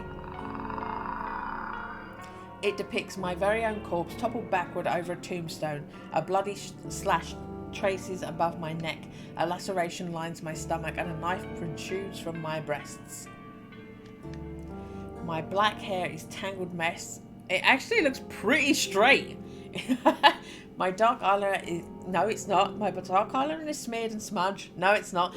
The grimace on my face is the unmistakable mask of death. Noriko Kurosawa, stoic and unflinching in death. Noriko Kurosawa dead atop a random tombstone in some nameless cemetery. A bizarre yet ultimately unremarkable way to die. It suits me perfectly. I'm proud of the work that went into this photo. The objective was to punish Tomoe for requesting my death, to create a work of art so horrific she would beg for forgiveness when she found me still breathing. But the scene playing out before me is unlike anything I had imagined. Tomoe's face is scrunched up with hatred, the veins in her forehead threatening to burst and shower the office with sanguine gore at any given second. Whether or not she thinks this is some sick prank is beyond my knowledge. All I can decipher from her expression is that she's likely to strangle me given the opportunity. But perhaps I'm jumping ahead of myself. Why do I automatically assume that she believes I'm guilty of putting the photo in her drawer? I mean, aren't I the victim in the image? Perhaps she actually... Who the fuck is responsible for this? She howls like a wounded animal, a battered and beaten pup backed into a corner. Clutching the photo now torn from her bloodied fingers, she stands and plants her feet firmly on the floor, steadfast, stern, resolute, a bulwark of immovable fury. All eyes are upon her.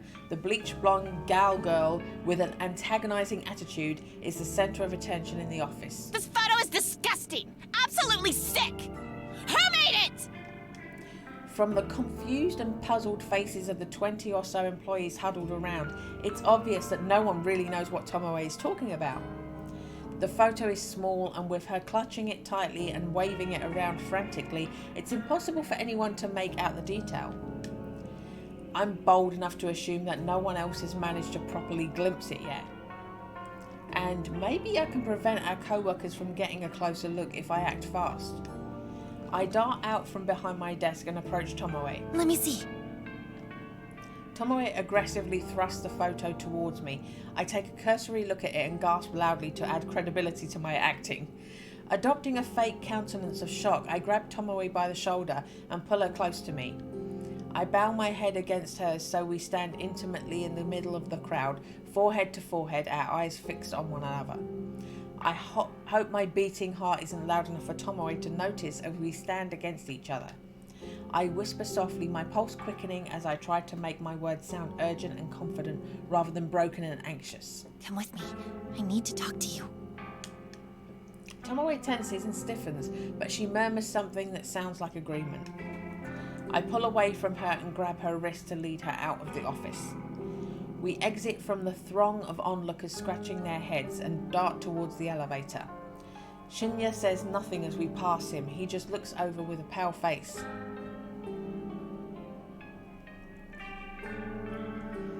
The elevator ride down is silent and awkward, but eventually the doors open to reveal the ground floor lobby.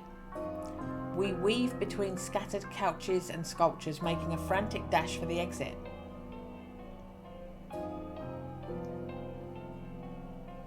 We finally emerge outside into the brisk morning air. Trying hard to catch my breath, I notice that Tomoe isn't nearly as exhausted as I am. I want to chalk up my wheezing condition to a lack of sleep, but I know it's just an excuse for my poor physical fitness. Tomoe is still holding the photo in her hand. She looks at it once more in disgust, then faces me with one hand on her hip. You want to tell me what the fuck this is? Look, it's difficult to explain, but I'll try my best. I want to find out who planted this in my drawer! And look at this! She thrusts a photo of me once again. She uses the point of her thumb to indicate the timestamp printed at the bottom of the image. It's got yesterday's date on it. A photo of your dead body, as if you've already been killed. But here you stand. Sure enough, the photo bears yesterday's date. The time states 9:06 p.m. I marked it as such when I was under the belief that Tomoe would find it yesterday morning. I wanted her to anxiously wait out the day until my death accompanied the rising moon. Since that didn't go down that way I planned, the confusion on Tomoe's face is now I self-explanatory. just can't believe that corpse girl wants you dead. What did she say? Huh? This is just like what happened to Akane Tsurumaki when I requested her death. The police found a photo of her own dead body on her phone when they investigated how she died. What? Is this public knowledge? How did I not know And this? now you've got a similar photo. Does that mean Corpse Girl is trying to kill ya? But it doesn't make sense. It's already past the time it says here. And why was the photo in my desk drawer? What do I gotta do with it? I'm still reeling from the information about Akane Tsurumaki. The police discovered the corpse photo on her phone? Of course they did. Of course they would investigate her death. It was foolish of me to assume the photo wouldn't come to light. Tomoe grits her teeth and tenderly touches her finger to the bloody cut on her scalp, the place her fingernail slashed in anguish. She looks at her fingertip in revulsion and sighs. Look, maybe it's my fault that Akane Tsurumaki ended up down the well. Maybe it's not. The least I can do is make sure that the fucking corpse girl doesn't come to get you as well. You ain't my friend or nothing, but sluts gotta stick it out together, right? I don't want another cold bitch on my conscience. Sluts gotta stick it out together, yo. I feel like these are the most touching words Tomoe can string together. I'm somewhat flattered that she wants to protect me. Tomoe, you don't have to do anything. Yeah, I kinda do, you know? You comforted me a little when I came to you about the dead skank. Made me feel like I wasn't totally to blame, yeah? You might not be as much of a psycho as I thought. Might be a heart beating behind that flat chest. Okay. Thanks. Unexpectedly, the brash and brazen girl beams at me brightly. I'm putting you under 24-hour surveillance. Corpse Girl's gonna have to crack my skull open before she goes sticking her fingers into yours. Tomoe, really, that's not necessary. I can't figure out a way to convey that I'm not actually in any danger. Well, immediate danger at any rate. It's true that there is someone out there who wants me dead, badly enough to have requested it through the website. But as far as the threat of Corpse Girl coming to get me goes, I'm perfectly safe. I resign myself to simply staring blankly at Tomoe, the girl I hold so much disdain from. I know I should choose my next words carefully. Tomoe is prone to violent outbursts at even the best of times. Okay, no. I don't need you to protect me. Fuck off. Thanks, but I'll be fine on my own.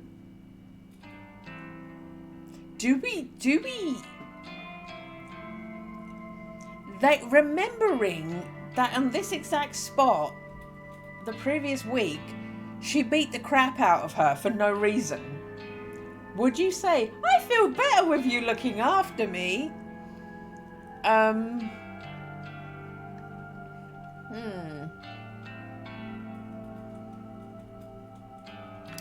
Should we do it? I'll feel better with you looking after me. I'd feel better with you looking after me. You're damn right. Ain't no one gonna protect you as good as me. Tomoe reaches forward and ruffles my hair in a tomboyish manner. I grimace and bear it until she's satisfied and retracts her arm with a laugh. Now what are we gonna do? I don't totally believe this Corpse Girl person really exists, but still. Something or other killed Akane Tsurumaki. Pretty sure it wasn't suicide, what with the photo and all. Since you got one of them photos too, I reckon someone's out to get you. Yeah, about that. How about we hunker down at my place after work? Gals night in, right? If someone tries to break down the door to get to you, I'll show them what's what. She really is insistent. I almost can't believe this is the same girl that slapped me across the face last week. I feel like we could almost be friends at this rate. But what happens when she finds out I'm not actually in any danger? Will she think I used her, betrayed her? What if she finds out that I'm Corpse Girl? That would probably be the trigger that provokes her into slashing my throat herself. Tired as I am and feeling weak of will, I simply nod. Sure. Let's go to your place after work. Yeah, that's what's up! We'll do a snack run, okay? Gotta have chocolate and cake on a night like this. All of a sudden, she freezes and stares intently into my eyes. Shit. Sorry, I didn't mean to... It's fine. Snacks sound good. Hey, don't feel pressured to eat, okay? I got a big appetite, so nothing will go to waste. She grins, looking proud of herself. My expression softens somewhat. Somehow Tomoe is displaying the minimum amount of human decency, and yet it's very touching. We've somehow broken down a wall between us and removed the animosity that has hung in the air since the day we met. Suddenly she reaches out her hand, the photograph held gently between her fingers. Here. Better you have it than me. Looking down at the photo, it's pretty clear that it's me in the image. I suppose it would be best to delete this evidence. I shred the photo carefully, making sure to completely destroy any of my defining features in the image. With the photo completely ripped beyond recognition, I toss it in a nearby bin. Tomoe smiles at me and we enter the office building side by side.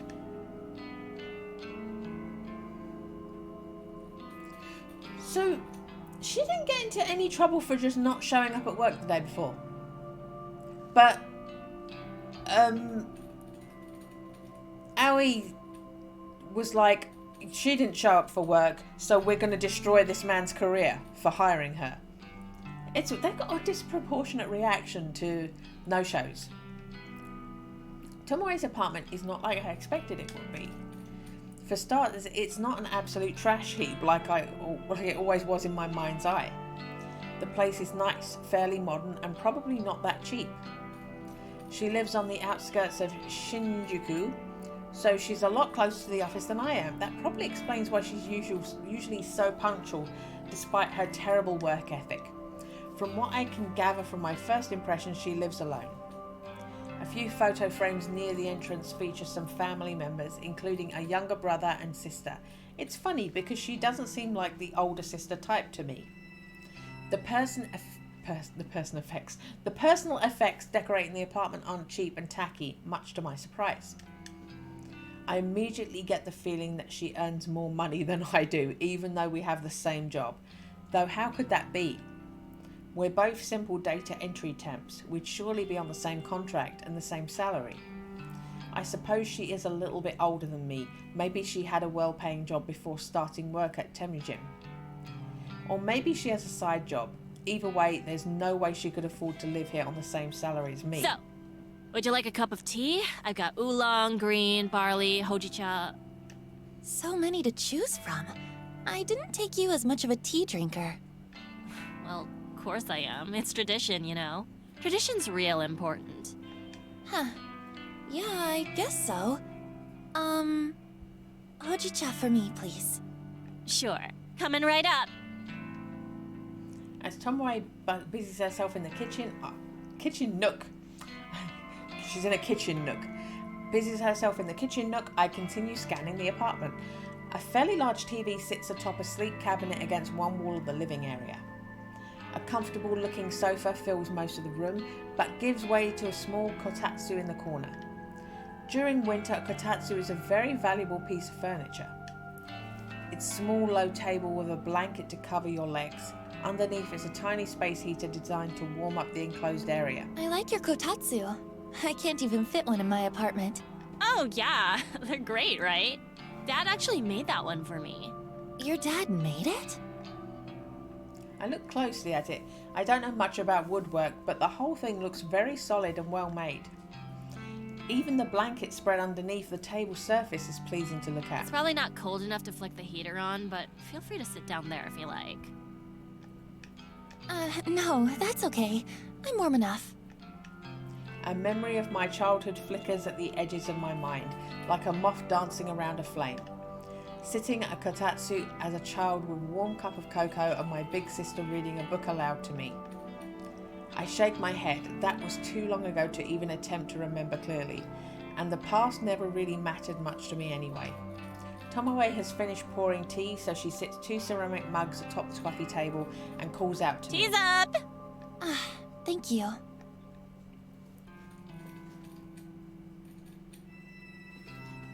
So, we gotta protect you from Corpse Girl, right? I simply nod. Hey, wait a minute. If you got one of them photos, that means someone requested your death, right? This whole time, I've been thinking it's Corpse Girl that wants you dead. But that ain't right. It means that someone else just asked Corpse Girl to put you in the ground. Yeah, that's what I figure. She's not wrong. While Corpse Girl isn't actually after me, it's true that there is somebody who requested my death. Huh. So who do you think it is? Who wants you dead? Well, honestly, at first I thought it was you. Yeah, I mean, last week I might have been tempted to chuck your photo on the website, but nah. You work right near me in the office. If you ended up dead, someone would trace it back to me, you know? I dobbed in Akane Tsurumaki because she worked way upstairs. And we never talked, save one time when I found out she's a total skank. Oh? So you did speak to her once? What was she like? Fucking slut, that one. We met in the lobby. I was on one of them couches doing my makeup because I was in early one morning. She walks past me, gives me one of them looks all those snooty rich people give you. You know the type, like, I'm better than you and I know it. I'm better than you and I know. But you know what she said to me? What did she say? She says this.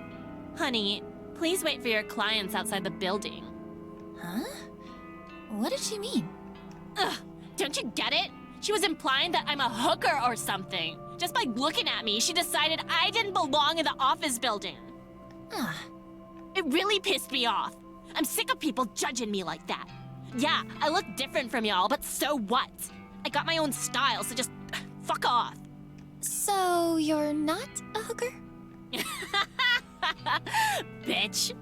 You're lucky I'm in a good mood. I can't help but laugh along with her. Sorry, I was just kidding. Yeah, I know. You're not so bad, Noriko Kurosawa. Thanks. You're not so bad yourself, Tomoe Watanabe. Watanabe. Watanabe is what I've been saying. Watanabe. We share another laugh and I feel my tense and guarded persona slowly slipping away. This girl, this person that I detested just days ago, did I have her all wrong? We clashed countless times while working together, but now we're suddenly becoming closer. Why is that? It's almost as though some sort of maternal instinct kicked into gear inside Tomoe and she feels the urge to keep me safe. Is it guilt over Akane Suramaki's death? Is it because she's happier overall now that she has a boyfriend? Does dating Shinya make her less pissed off at the world and less eager to lash out? I don't know the answer, but I'm glad we've been able to set aside our differences. Right. Now we've got some tea. Why don't we watch some trashy TV? It's not exactly my preferred way to spend an evening, but Tomoe has welcomed me into her home. We've all but buried the hatchet. It's only fair that I extend a hand of friendship as well. Okay. Trashy TV sounds great. Let's do it. Yeah. Tomoe cheers and picks up the television remote with a quick flick of her wrist.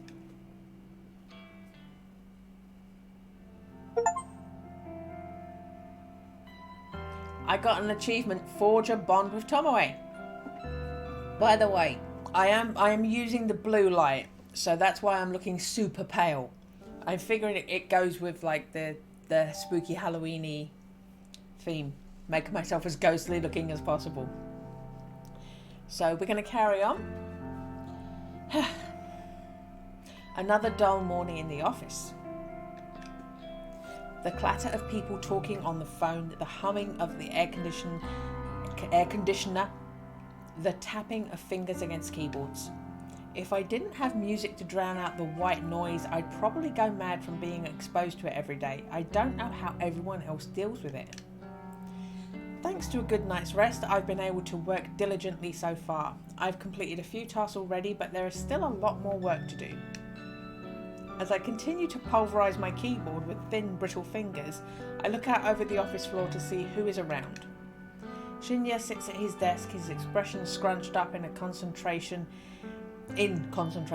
as he absent-mindedly scratches his face with the blunt end of a pen. Have you mentioned to him that you were told his career's fucked? Thanks to, Owie. Turning my gaze, I observe the back of Tomoe's head as she works attentively at her computer. She hasn't said anything to me since we arrived at the office this morning. Because I now know that she's not the one who requested my death, I feel more at ease around her. And with the photo of my own corpse destroyed, I can put yesterday's unplanned events behind me. I need to be more careful in the future. Forgetting that I planted the photo like that in Tomoe's desk drawer was an oversight I can't afford to repeat. I need to be clever, calculated, cunning.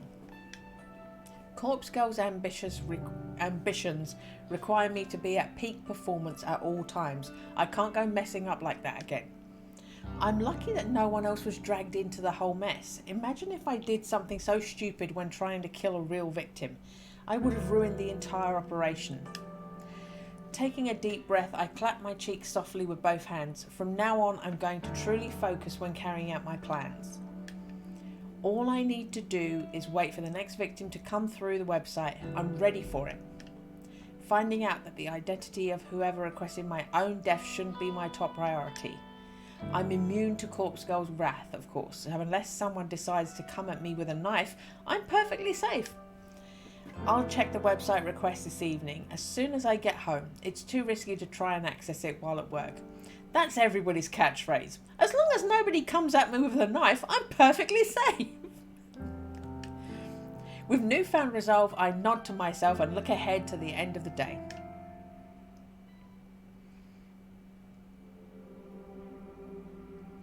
The flickering notification on my laptop screen prompts a wicked grin to split my face into. Is a second person going to request your death? One new request. I don't waste any time before opening up the details of the request. My heart begins to pound and I feel like the welcome rush of adrenaline flooding through my body. Request details. Today. Phone number. Downloaded image attachment. My eyes widen at the sight of the uploaded photo. 2 people, 2 identical women. Twins, identical twins at that. The woman on the left is circled in red. She's obviously the requested victim, but without knowing them personally, it's impossible to distinguish between the two. They both have the same stunning features, lustrous hair, and contagious smiles. This truly is an interesting request. I immediately jump to the conclusion that one twin wants the other dead. That's not the only possibility, but I'd like to think it's the case. Makes it exciting. But when the victim receives the picture, would they think that's a picture of my dead body, or would they think someone sent me a picture of my twin dead?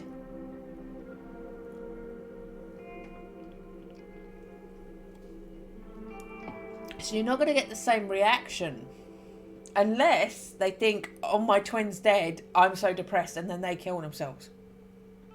That's a way that could work out for her. That's not the only possibility, but I'd like to think it's the case. Makes it exciting. This type of request only serves to reinforce my resolve. I can't wait to start gouging out the victim's eyes. She will leave behind a truly beautiful corpse. As I wait for my secret weapon, the database of the deceased, to load up, my phone tingles beside me on the couch. It's a noise message from none other than Kojiro. Hey, you there? About last time. Hi. Hey, that guy, Aichi Hanada, gone today. Is that so? Where'd he go? Cremated. Family didn't collect him. Limited space, you know how it is. I don't quite know why Kojiro decided to tell me this. I suppose he still thinks I requested Aichi's death, so... I see. More names? What? Want me to look up more names? Corpse Girl's victims? Sorry, I don't have any more names for you. Shame. Tell me if you request more deaths. Oh, and... do you know her identity? Who, Corpse Girl? Yes. No, sorry, I don't know who she is. Okay. Is it you? Jeez, are we back to this again? No, it's not me. I'm not as clever as all that. Okay. How does she kill? I'm not sure. Okay. What do you know? Lol. All I know is that the victim receives a photo of their own corpse before they die. Everyone knows that. My dog knows that. It's her calling card. You had a request fulfilled. Tell me more. I don't know what else to tell you. Lame. Okay. By the way, I saw the photo. What photo? Aichi Hanada photo on his phone. The calling card. Huh? How did Koji see it? Sure, he deals with dead bodies, but surely personal possessions are removed from the deceased before they enter the morgue. I need to play it cool here and not invite any more suspicion on myself. Are you talking about the photo that Corpse Girl supposedly sends her victims? Yes. Funny thing, was definitely the guy, but photo didn't match cause of death. The photo didn't match the cause of death. I remember crafting Aichi Hanada's photo, of course. It wasn't all that long ago. I used a base image of a corpse with dismembered legs hanging over a power line. It was a memorable image after all. It made a fearsome sight, but it's not something that could be easily replicated by suicide, or by murder for all that matter. So I never really expected Aichi to wind up looking like the photo. From what I read in the obituary, he died in a traffic accident. He must have been driving or he was a pedestrian. Either way, it was likely a collision with a vehicle. For starters, cadaver still had both legs. No legs in the photo. Did you know that? No, I didn't know. I haven't seen the photo you're talking about. You haven't? Interesting. So Corpse Girl doesn't share with the requester. Hang on. Okay. So only the victim sees the photo. Here. Kojiro shares a photo in the chat. Sure enough, it's a snapshot of the corpse photo I produced for Aichi Hanada. He must have copied it from the victim's phone. The photo from Corpse Girl. Compared to this. Another photo is shared in the chat. This one I haven't seen before. It's Aichi Hanada's true corpse sprawled forward in the driver's seat of a wrecked car. Seeing a genuine corpse photo doesn't come as much of a surprise to me. After all, I've spent countless hours trawling through the database of the deceased.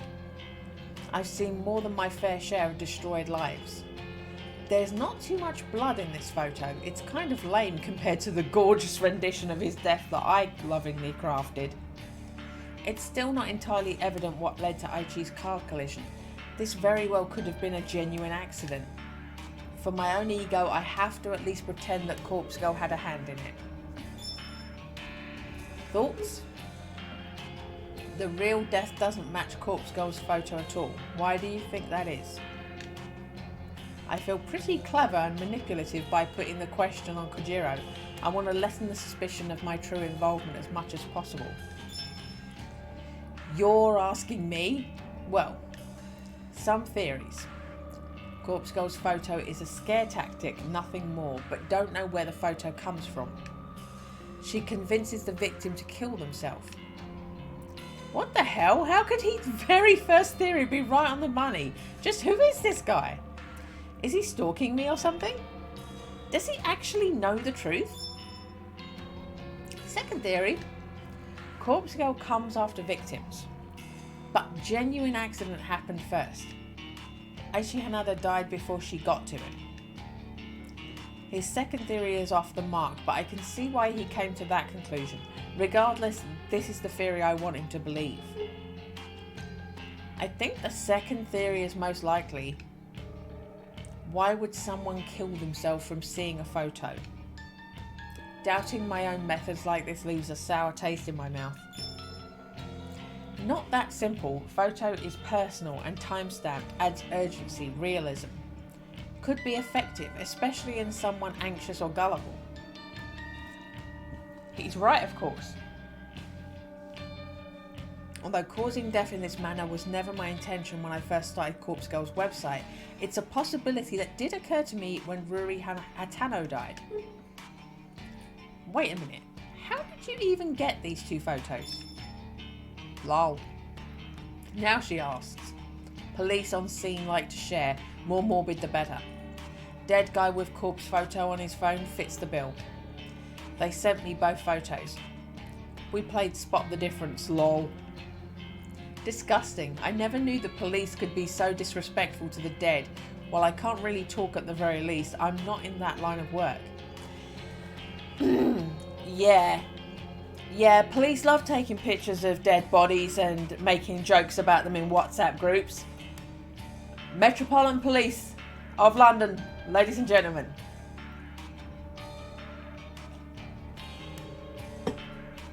Then they get caught and they get suspended. What a severe punishment. Fucking wankers. Anyway, coffee? Get coffee with me?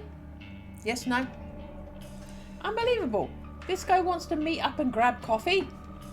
Has this conversation really given him the feeling that I'm interested in him? Does he think we've bonded over a discussion of dead bodies? I'm about to tell him no, but some part of me hesitates and halts my fingers.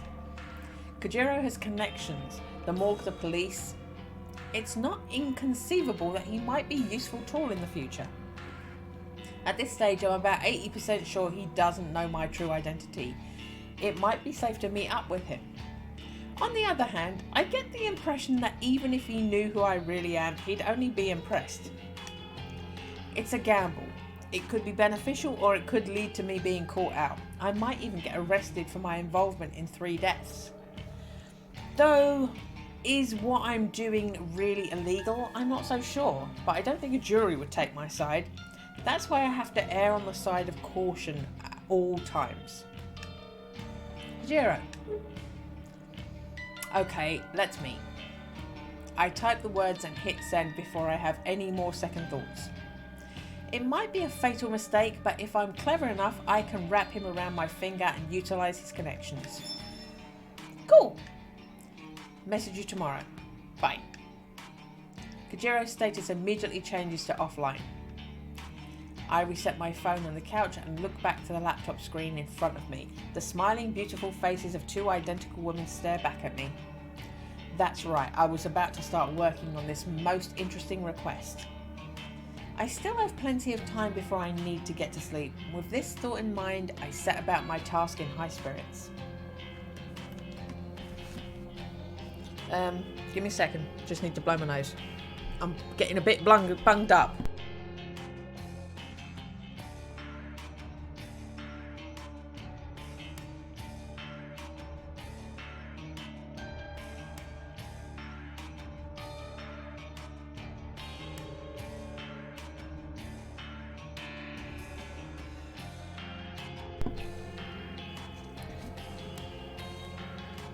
Okay.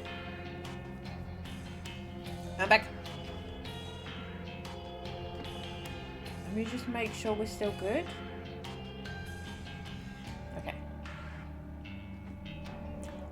Because I crashed on Wednesday. Was it Wednesday? Yeah, I crashed on Wednesday. I'm kind of a little bit... I just wanted to quickly have a look and make sure I'm still live and excellent. Don't know what happened there. Don't know why. Don't know what went wrong. Okay.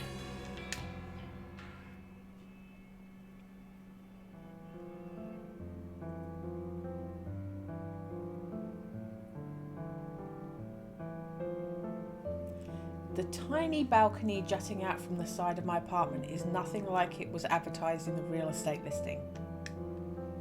When I first saw the misleading photos, I thought it would be spacious and bright, an open-air hideaway that I could use to get some fresh air and improve my health. I wanted to set up a tiny garden to grow some plants, nothing that would require a lot of work, but something that could occupy my spare time. In reality, the balcony is a depressing amalgamation of steel and concrete that saps away any desire to stand upon it. It rests in the eternal shadow of the surrounding buildings and manages to catch the sun rays for about 4 minutes every day. That's literally my balcony. Not the steel amalgamation building, but I get sunlight for like a couple of minutes as it passes between the 3 buildings blocking it out. I don't get direct sunlight. But I do get, because they're glass buildings, so I do get the sun hit the glass building and then reflect into my house, my flat. It's an understatement to say I was disappointed when I ventured out upon it for the first time. I suppose if nothing else, it's a good vantage point for looking out over the city, but that's the only positive thing I have to say about it. As I stand here with my back against the railing, calmly sipping a lukewarm mug of green tea, I breathe a heavy sigh. I should be at the office. I should be tapping away at my keyboard, getting through the backlog of work that has accumulated this week. Instead, I'm here at home, tired and strained and wearing thin at the seams. I called in sick this morning. I don't know if my supervisor bought the lie, but he did tell me to stay home and feel better, so that's what I've been trying to do. It's my own fault I feel this way. It's my own fault that I stayed up until 4 AM again. I know that a lack of sleep exacerbates my condition. I know that skipping meals and refusing to take medication makes me feel this way. I know that I do this to myself. I know. But this is me. This is what I do to myself as I try to take on each day. This is the way I stretch myself thin for no reason other than because some days I don't want to be better. I just want to be. I want to stay up late and work on Corpse Girl's requests. My body's need for sleep doesn't come before my ambitions. I want to eat only when necessary because when I'm slim, I look beautiful. I want to be beautiful just like her.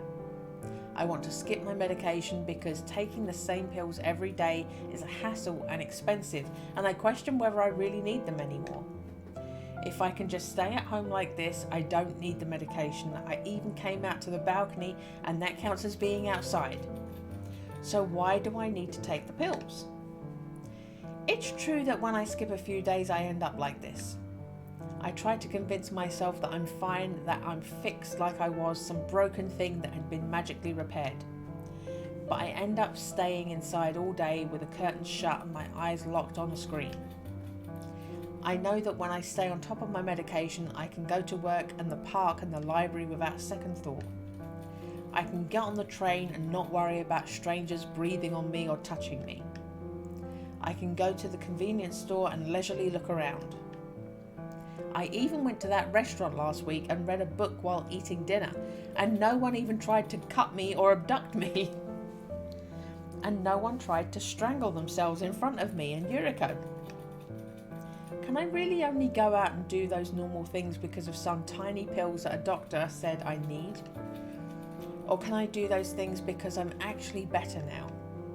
Maybe I was never unwell in the first place, not irrational, just cautious, careful, concerned. I realise that my mug is empty when I bring it to my lips and taste nothing but the slightly waxy, unpleasant sensation of smudged lipstick. Well, I've been outside for long enough anyway. I'll go inside since it's getting late. Plus, I have the feeling that someone on the street below has been watching me and is waiting to climb up onto my balcony.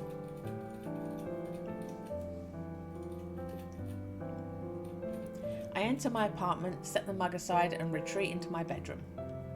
My phone is where I left it, sitting face up and begging for my undivided attention. I snatch it up, unlocking the screen, and I'm greeted by the last web page I left open. It's my custom-made news alert for obituaries. From tomorrow morning, I'll be anxiously awaiting news of my latest victim's fate. I timestamped the photo with tomorrow's date, June 5th, 9:01 a.m. The unlucky twin had already received the photo. I sent it out earlier today. After sending a photo, I always hide the burner phone out in the unused shed behind my apartment building. Getting the phone into the shed this morning was rather difficult. I had to cover up my face and hands with some old clothes and I waited until nobody was in sight before dashing as fast as I could. It took me a good 10 minutes to collect myself inside the shed before I could rush back to my apartment and lock the door behind me. I don't think anyone tried to follow me. However, I know that I'm going to need to retrieve the phone again tomorrow and dispose of it. I'll check for a reply from the victim, of course, not that they ever reply. Then I'll destroy the SIM and discard the phone like I always do.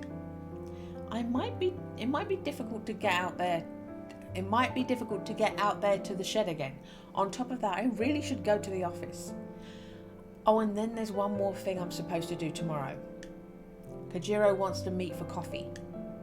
I'm not so deluded to think that I can pull off all those escapades tomorrow in my current state. I resign myself to reaching for the bottle of medication on my dresser. Maybe another week of taking these pills won't be so bad. They tend to increase my appetite, which is really annoying. It's a constant struggle to try and ignore the hunger that tears at my stomach. And it doesn't help that they wreak havoc on my libido. I never know what to expect. Sometimes I can look at these photos of Aoi on my phone and feel absolutely nothing. Other times I can simply be scrolling through noise while standing on the train and feel an overwhelming urge to explode.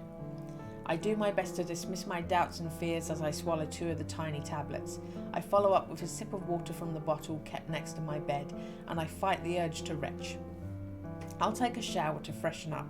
After that, I should curl up in bed and read. I need to conserve my strength for tomorrow, so an early night is in order. Maybe tomorrow is the day I'll finally be better.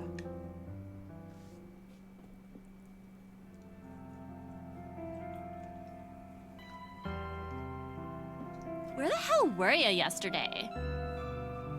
I don't know. Where was I? She's like swearing, by the way.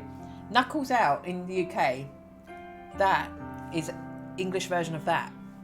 So she's basically going, fuck you. Well, how are you? Did you miss me? Nah, just glad you haven't bit the dust yet. That's so sweet.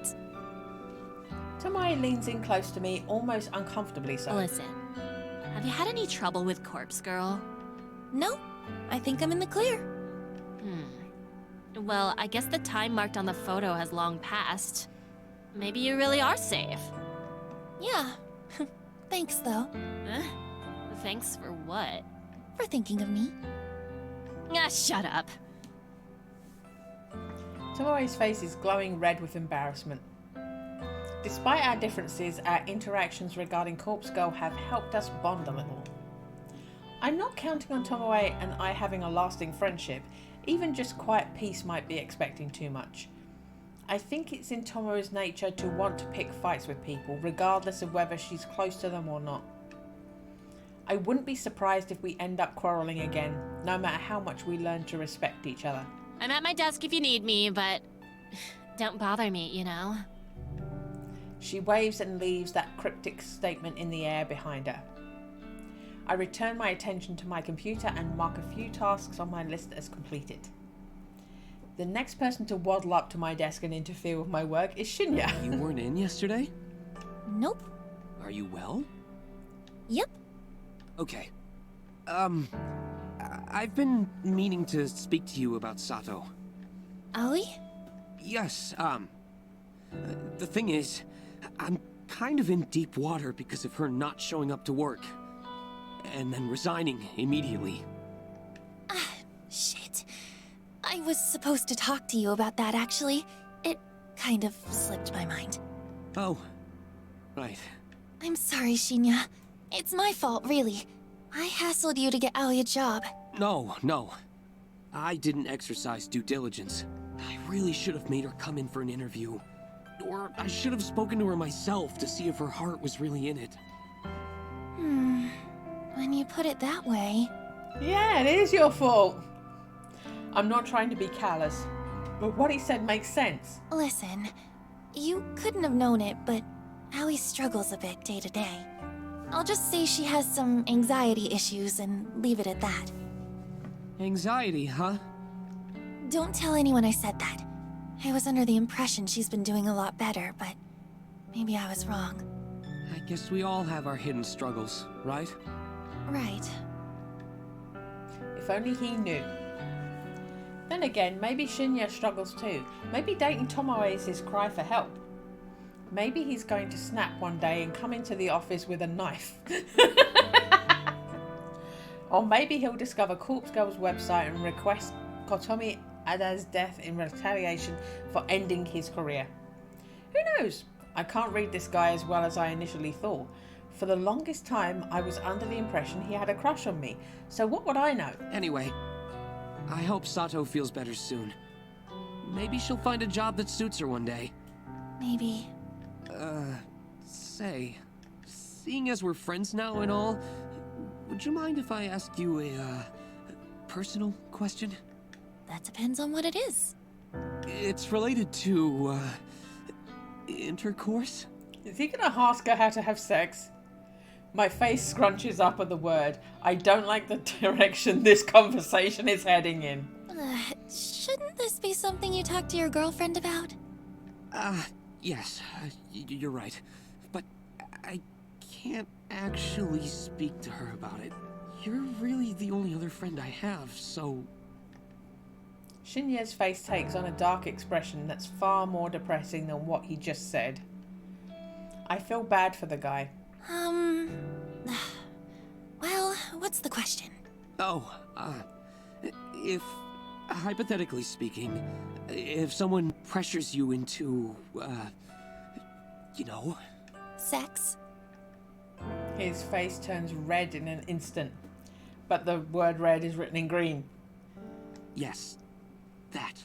If someone pressures you into it and you really don't want to do it, what should you do? Aw, Shinya's asexual. Say no. Firmly and loudly. No one should make you do things you don't want to do. Yes. Of course. I feel that my answer didn't give Shinya the comfort he is obviously seeking. Is Tomoe pressuring you into going all the way? No, of course not. She would never... Never mind. It was foolish of me to bring up this topic. I'm really sorry, Noriko. Please, forgive my lack of professionalism. Shinya bows to me deeply, his face parallel to the floor. Is it his bitch boss that's told him he can't ever get promoted? As she said, maybe we'll go easy on you if you go easy on me. Maybe. His boss has propositioned him because he was quick to be like, no, not Tomoe. He quickly turns and scuttles away before I get the chance to say anything else. What was all that about? Could Tomoe be pressuring him? I wouldn't put it past her, but something doesn't feel right. She seems really smitten with him. Would she really push him like that? Maybe it's guilt from not being able to prevent his career going down the toilet, but I feel like I should try and do something to help him. I watch Shinya get on the elevator, and once the double doors close, I get up from my desk and scoot over to Tomoe's workstation. Hey, can I have a minute? This is weird. Normally I come to bother you. Yeah, sorry. Have you and Shinya ever gone all the way? Huh? We've only been together for, what, a week? You think I'm some sort of slut? Hey, don't answer that! Look, not that it's your business, but... No, we haven't. Shinya's sweet. He's old-fashioned, you know. He wants to really get to know me before we go down that road. And I'm happy to wait. The last few guys I dated only ever wanted one thing from me. And that gets old real fast, you know? Okay, I believe you. Why are you asking me anyway? Did Shinya say something to you? No, I was curious, that's all. You think we're real friendly now, don't ya? Well, I don't mind some girl talk. Come talk to me anytime. Thank you, I'll do that. Tomoe waggles her fingers in a goodbye wave, and I return to my desk. Maybe his boss has said, I can take this bad business juju off you if you sleep with me. I mean, they gave the woman an animation, like they gave her an image and a voice actress and stuff, so clearly she's coming back. Oh, maybe I'm right. Maybe I'm on the ball. Look at me reading into things and getting it. It's the writer in me. Even if that doesn't happen, that's the writer in me. This is the path I went down with the information I have. If I take Tomoe at her word, which I find myself doing increasingly often, then she's not trying to get Shinya to do anything he's uncomfortable with. So that can only mean one thing. Someone else is pressuring Shinya. But the guy admitted to me only today that his only friends are Tomoe and myself. So, who was he talking about when he brought up the subject?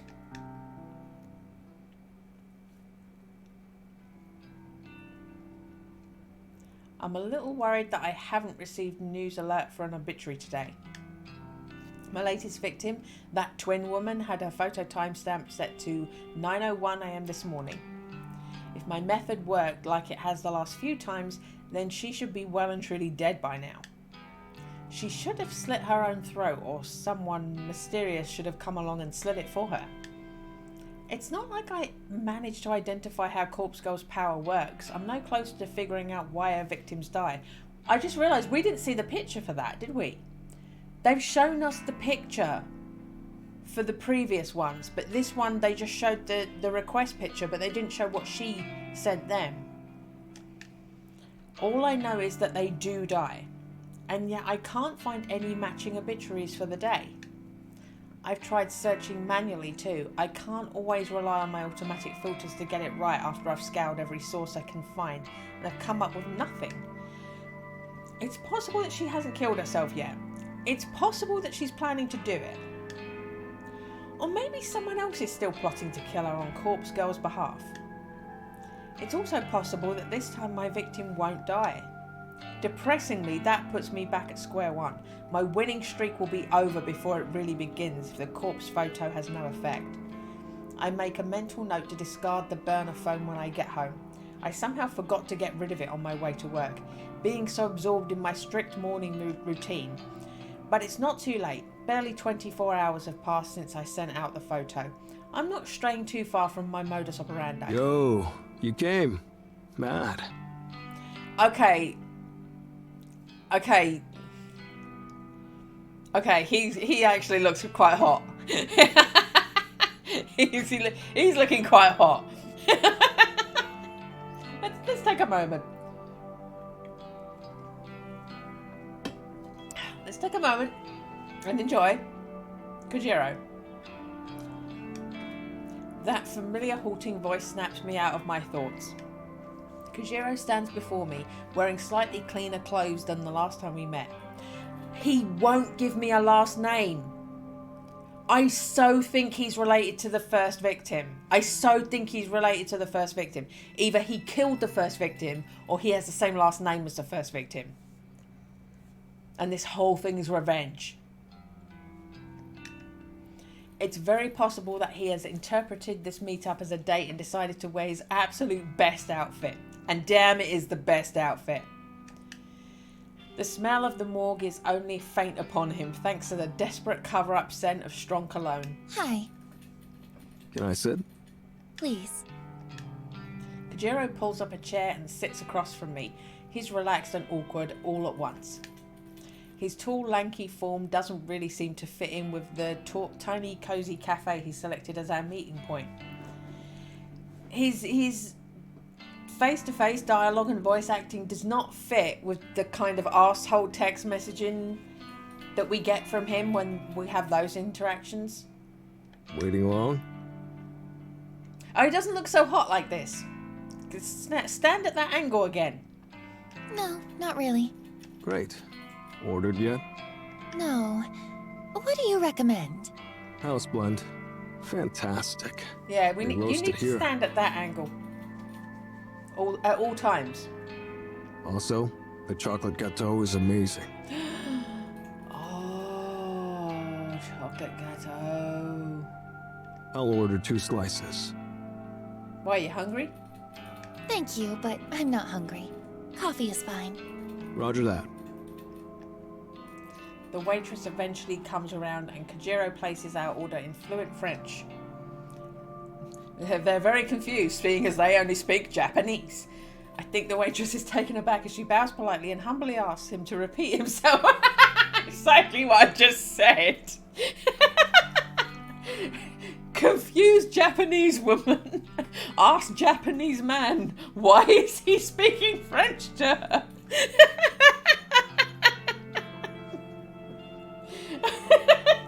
Oh, Kojiro, you're a bit pretentious. Once our order is settled, Kojiro leans forward and looks into my eyes. You wear glasses? I do. Just like you. I subconsciously reach a hand to my face and check if I am indeed wearing glasses. Of course I'm not. No? No, Why would you say that? Kojiro leans back casually and shrugs. Couldn't remember. Maybe you had them on last time. Last time? Is he referring to when we met at the library? I've never worn glasses. Sorry. Don't be sorry. Just making conversation. That familiar conversation of, so you wear glasses, to the person without glasses on their face. This place is great, right? It's true that the cafe possesses a quite comfortable atmosphere. The smell of freshly roasted coffee lingers in the air, and the display of various cakes at the front counter doesn't make me ill. I can make out the faint sound of acoustic music in the background, with vocals in what I presume to be French. All in all, it's a nice place. Kojiro chose well. Oh, is this place expensive? I just don't have much money, that's all. Don't worry. It's on me. How's work? The bank, right? I cock my head to the side. Did I ever tell him what I do for work? I don't recall saying anything on the subject. I work at the head office for Temujin, not in an actual bank. That's so. Huh. Read your profile wrong. I relaxed somewhat at his explanation. Of course he would have read my noise profile before meeting up with me. That's pretty normal.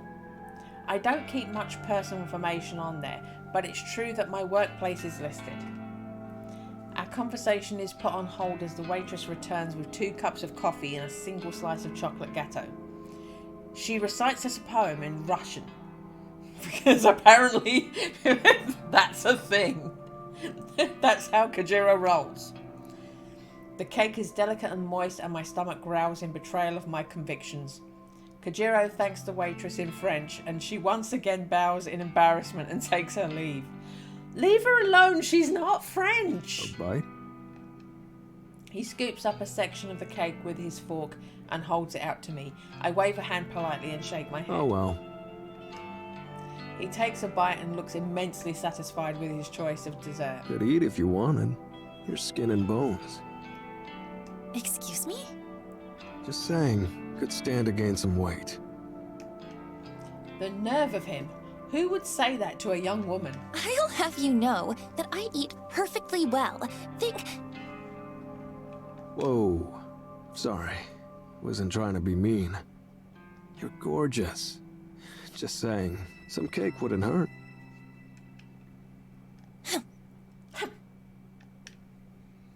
I'm gorgeous? I feel a little flushed and look down at my phone to avoid Kojiro's warm gaze. Try the coffee, please. I reach for the cup in front of me, more due to the pleasant aroma than Kojiro's suggestion. I take a sip. It's been served at the perfect drinking temperature, and it's absolutely delightful. Rich, delicate. I could drink this all day. I've probably been wasting my time drinking canned coffee. This is the real deal. Thoughts? For the first time since Kojiro arrived, I smile. It's wonderful. Right? I like your smile. This guy is really laying it on thick. I didn't come here to be swooned. Still, the praise is kind of nice, even if he is just trying to play me with the oldest lines in the book. I figure I should switch the subject to encourage him to stop flirting. So, how long have you worked in the morgue? Wow. Good question. Okay, let's see. 34 now. Started there at 22. Damn. 12 years. Never thought about it. Shit, I'm old. No, not at all. You're older than I expected, but really, it's no big deal. How old are you? Can I ask that? I don't mind. I'm 20. Phew. Okay. Right. Is that an issue? No, of course not. You're mature for your age. Or I'm out of touch. You're out of touch. I can't help but giggle. Wow. Okay. He laughs it off, but I wonder if I did hit a nerve. Would you date an older guy? And there it is, straight to the point. How do I answer a question like that? Good question. I've got no issue with age, but I don't really know if you're my type. And if I can be honest, there is someone I have feelings for already. That's so. Unrequited love, huh? Something like that. Props can't compete with that. Well, that's okay. You're stunning. Out of my league. Thrilled to be friends if nothing else. Friend sounds nice. Mad. He raises his coffee cup in a toast, then takes a sip. Maybe I had him wrong. He might be a bit more mature than I gave him credit for. If he can take rejection without pressing the point, that speaks a lot about his character. So, Corpse Girl. Interesting, right? How does she do it? The photos, the killings, all without knowing the Vic's name. Yeah. Wonder what her death count is.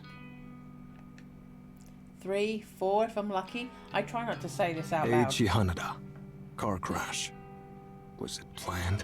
Cut the brake line. Drugged. I have no idea. Sorry. But you requested his death. Yes. I did lead him to believe that. I'll have to continue to go along with it. And for no personal reason? That's right. Brutal. Don't request my death, okay? We'll see. His face lights up, almost as if he's impressed with the ambiguous answer. Excited even. Maybe I should try the site. Request a death. Know anyone who deserves it? Sorry, not off the top of my head. Neither. Maybe you should request me. I'm dying to know how it goes down. You know, maybe you shouldn't mess with this stuff. What if you really ended up dead? I can protect myself. I mainly want a corpse photo. How does she do it? Oh, by the way, you read that book I gave you? You mean Strange Flower? Bingo. I'm halfway through it. Wow, fair effort. It's long. Thoughts? It's interesting, I won't lie. No, Belle Sinclair is a sicko, right? Right. He's not all there. Halfway through, huh? So, has he dined with the dead? Yeah. Who was it? His school teacher, I think. He dug up her body 2 days after she died, and then dressed her in his mother's Sunday best. Yeah. Took the corpse out for Italian? I can imagine the waiter's reaction. Ah, classic. Kojiro seems to really enjoy reminiscing about the book. The story is definitely interesting, but the way he's laughing at it makes me a little worried. Then again, the guy works in a morgue, so maybe the whole scenario is just comical to him. Oh, that's it there. It takes me a second to realise what he's pointing at. Sure enough, the book in question is sticking out of the top of my bag. Pass it here. I want to show you a funny passage. I nod and reach for the book. I pull the massive tome from my handbag with a fair amount of effort. The book comes free, but it snags on the bag zipper and causes some of the contents to fly out. Whoa! A few personal belongings fall to the floor with a clatter. I notice my lipstick, lip gloss, notepad and pen hit the cafe's tiled floor. Kojiro comes round to my side of the table and helps me pick up my things. He pauses when hands grapple with another book that has fallen underneath. Strange Flower. Those photography? What's this? I quickly reach for the book and try to snatch it from his grasp. It's nothing. Kojiro is quick and he instinctively avoids my desperate grab. He holds the book aloft and continues reading the cover. English? A comprehensive history of photo manipulation. He returns to his seat and flips through the pages as I finish packing my belongings away. I bow my head silently, waiting for his judgment. You can read this? Only a little. Oh, this is tough. My English isn't good. Thought it was French at first. Oh, these images. Kojiro suddenly snaps the book closed and looks at me. I figured it out. I brace myself for his inevitable accusation. Corpse Girl fakes the photos. The photos aren't from the future. Like that was ever possible. Photo is fake. Timestamp is fake. He's correct, but will he go back to assuming that I'm Corpse Girl? Hey, why do you have this book? Are you editing photos? I mean, I have an interest in it, but that's all. This book is old. Doubt the techniques are useful anymore. Still, it's interesting. My theory. Thoughts? About Corpse Girl faking the photos? Bingo. I don't know. Sure, it's possible. But can anyone fake a photo so realistically? Realistically? Do you know her photos are realistic? Thinking quickly, I snap back with an answer. You sent me that copy of Eiichi Hanada's corpse photo. The one Corpse Girl apparently produced. True. It was good, right? Pretty convincing. Very convincing. Is photo manipulation that good? I suppose if someone skilled enough was doing it. Ooh! Dutch! I've been raided. Let me quickly say hello. If it's not photo manipulation, then one more theory. What is it? Maybe the subject in the photo is a corpse. I'm confused. Of course it's a corpse. What's your point? Sorry, hear me out. It's a photo of a real corpse. Just not the victim's corpse.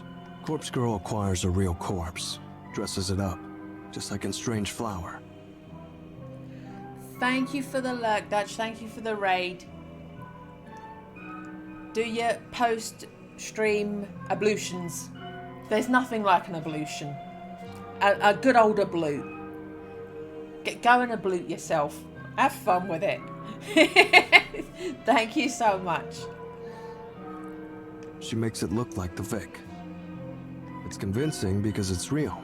No photo manipulation. Huh, I see. Immediately my mind starts to kick into high gear. Kojiro has unknowingly presented me with an unprecedented idea. What if Corpse Girl does get real corpses? What if she dresses them up, wounds them, and makes them look like a carbon copy of the victim? The Prologue Girl! The Prologue Girl answered her front door and saw her own corpse. That wasn't her being triggered into depression and then killing herself. She saw an actual body that she thought was hers. That's what this is. She starts getting corpses from him. Ah, okay. I forgot all about that. She's the Prologue Girl saw her corpse at her front door. Physically, for real, not just in a photo. Then she holds a photography session to capture the magic. The realism will be amazing. It will be way more convincing than manipulating a photo, even though I've become pretty good at that. It will be the next step up in realism. I'm sure to convince victims to kill themselves. The way she's just like, oh yeah, that'll really convince people to kill themselves. If Corpse Girl's victims can be relied upon to kill themselves, then I don't have to continually question the cause of death.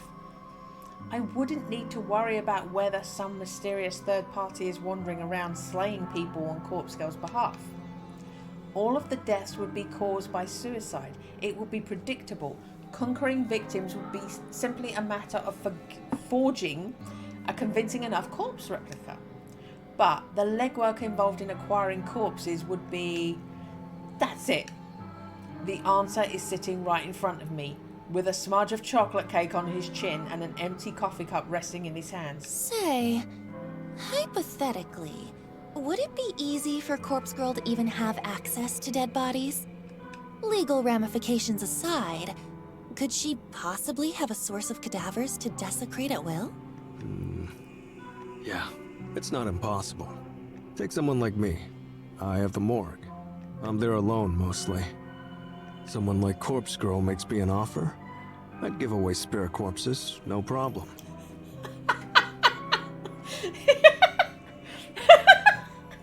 You just have to find someone that works in a morgue, make them an offer, they'll give you some corpses. It's easy as pie, really. Why aren't we all doing it? Of course, I could get busted. It's not about losing my job. I'm not going to prison. The price would have to be right. But that's just me. Employees in other morgues, well, can't speak for them. Interesting. So you would willingly work with Corpse Girl if the price was right? Yeah, I've said it before. Big fan. I support her work. It's fascinating. If she really is using cadavers to make photos, then, well, I'm offended she didn't come to me for help. This is amazing. I never imagined this meeting could be so lucrative. If I want to get my hands on all the corpses I'll ever need, I can just ask him here and now. I find myself breathing heavily and notice that my cheeks are warm and my head feels slightly airy. It all comes down to whether or not I really want to step up my game. The way things are, well, the twin woman, my latest victim, doesn't seem to have given up the ghost. Maybe I'm being impatient, or maybe my work just isn't as convincing and powerful as I want it to be. Then there are the cases of the previous victims. I've forgotten the pronunciation again. Akane Tsurumaki killed herself. There's no doubt about it. But Aichi Hanada, it's highly possible his car wreck truly was accidental. I may not have had a hand in that after all. Ruri Hatano, my first ever conquest. The cause of her death still eludes me. There's no way she could have killed herself in the position her body was discovered in. Hatano. That's the one. I think this guy's last name is Hatano. It's really sticking with me that he won't give a last name for himself. I think he's related to the first victim. I think this whole thing is a setup or a revenge. Either he is related to the first victim or he's the one that killed the first victim. And he doesn't like the credit going to Corpse Girl. These are my suspicions. This is what I think. This is what my writer brain has come up with. She's the whole reason that I started suspecting someone else's involvement in the first place, after all. So there's one definite suicide, one potential murder, and one death that was an accident, a traffic collision that happened to coincide with the day I wanted the victim to die. Statistically, there's no way to know how Corpse Girl's power actually works. It's almost like deaths are just caused at random, and when you pile in the countless failures I've encountered over the past year, well, my success ratio isn't very impressive. If I could truly compel victims to simply kill themselves, then it would take the guesswork out of the whole thing, that's for sure. With Kojiro's help, I could acquire cadavers and make them look like my victims. The work would be completely different to photo manipulation. There will be gore involved, no doubt about it, and take a steady hand, some makeup artistry, and access to clothing props. Then there's lighting to consider and backdrops. It's one thing to take an image from the database of the deceased and have a corpse splattered on the pavement, ready to go. Oh, who's that? Who's that? I just heard somebody. I thought a guinea pig was coming up the ramp, but nobody showed up. Okay. Sorry, I got distracted. It's an entirely different thing to have to drag a body out of the morgue and plant it in position, then take photos of it. There will be a lot to consider here. It's not a decision I can make lightly. And on top of that, I doubt I'll have the courage right now to ask Kojiro straight up for his help. But if I do go for it, I'm absolutely positive it would lend a massive amount of credibility to Corpse Girl's mission. The extraordinary realism will pave the road ahead for me with blood. Yo, finished your coffee?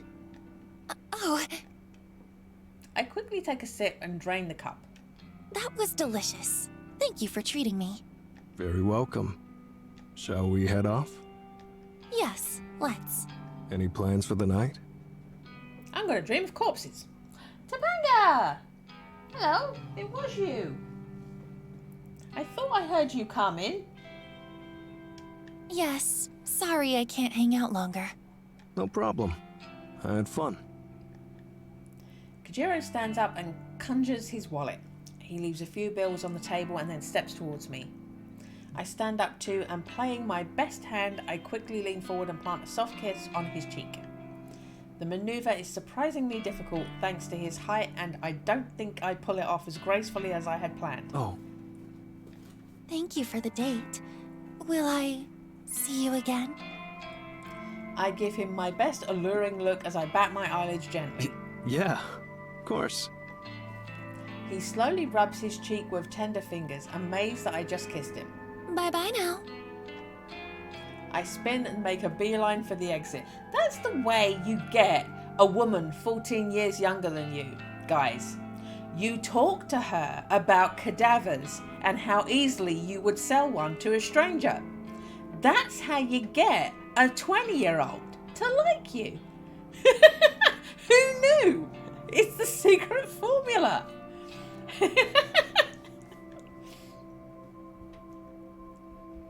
I hope my trembling legs don't betray me as I step out onto the pavement outside.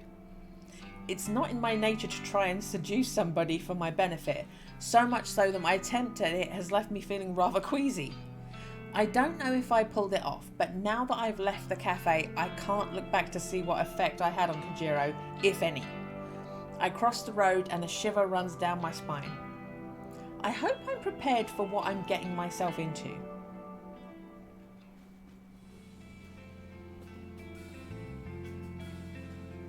Oh, this is the mall the prologue girl works. The weekend is here, and despite my desire to stay inside my apartment with the doors locked and windows closed, I find myself at the mall shopping for a new phone charger. My current charger gave up on me at midnight, and now my phone is running dangerously low on life power. I tried plugging in the different outlets, I tried plugging into my laptop, but nothing I did gave my device even the slightest amount of charge. I thought for sure I had a spare charger lying around, but I turned my apartment inside out trying to find it. Couldn't even find the right type in my drawer of burner phones. So either the charger has died, which is the best case scenario, or my phone has become faulty. I hope the latter is not the case, because I really can't afford to purchase a new one. Getting it repaired is out of the question. I refuse to hand it over to somebody for a day or two and go without it. So I'm hedging my bets on the issue being with the charger. If I can buy a new one, all my problems should be solved. This is what I tell myself as I scurry through the crowded mall, dodging left and right to avoid careless people trying to bump into me. I know there's an electronics store around here. Even a discount store will probably have a budget charger that will still fit in my device. I just want to find what I'm looking for and get out of this place. As I blindly navigate the area, I think back to last night when I first noticed my phone was no longer charging. I had been browsing through the obituary news feed, searching desperately for any sign of my latest victim's demise. No clues came up. There were countless new obituaries, of course. This is a big country, and people die every day, but very few match the description of my victim. The obituaries that did match her photos included, but none of them looked remotely like the twin woman. It was dead end after dead end. I might have to just accept the fact that this latest request will go unfulfilled. But accepting it makes me angry. Very angry. I find myself stomping through the mall more often than simply walking. A few people glance at me, but I don't pay heed. I wanted that woman to die. I wanted her twin sister to rejoice or despair at the fate that befell her own flesh and blood. I wanted her to feel the fear of seeing her own corpse in a photo. I wanted her to feel the cold and clammy hands of death tugging at her skirt, whispering to her, inviting her to spiral down and down and down and down and down. To spiral down and just die. To give up, to die, to spiral down, to die. To spiral out of control. I wanted her to die. I wanted her to die. I wanted her to die. Spiral down, down, down, down. Why didn't you die? Why didn't you die? My head is foggy, my senses blurred, my face hot, my hands cold. I repeat the mantra through gritted teeth. Why didn't you die? Why didn't you die? Why didn't you die? I fall to my knees and scream at the top of my lungs. Ah! Why didn't you die? That's sane. That's keeping a cool head and covering yourself, covering your tracks. Why didn't you fucking die? What the hell? Damn, she's having a full meltdown. Can we get a security guard down here, please? Die! Is she going to kill somebody? I'm scared. I'll kill her. I'll find her. I taste blood in my mouth, my tongue is numb, my teeth chatter. I'll find that twin bitch. I'll find that twin bitch. I'll find that twin bitch. I'll kill her myself. I'll kill her myself. I'll kill her myself. I'll kill her. I'll kill her. All right. That's enough. A strong hand pulls at my shoulder and my face hits the ground hard. My arms are restrained behind my back and all I can see is my blurry vision in the checkered tiled floor of the mall. You're coming with me! My limp form is tugged backward and my head lolls to the side. I shut my eyes and let the blackness envelop me. Speaking of phone chargers, I'm just gonna plug mine in.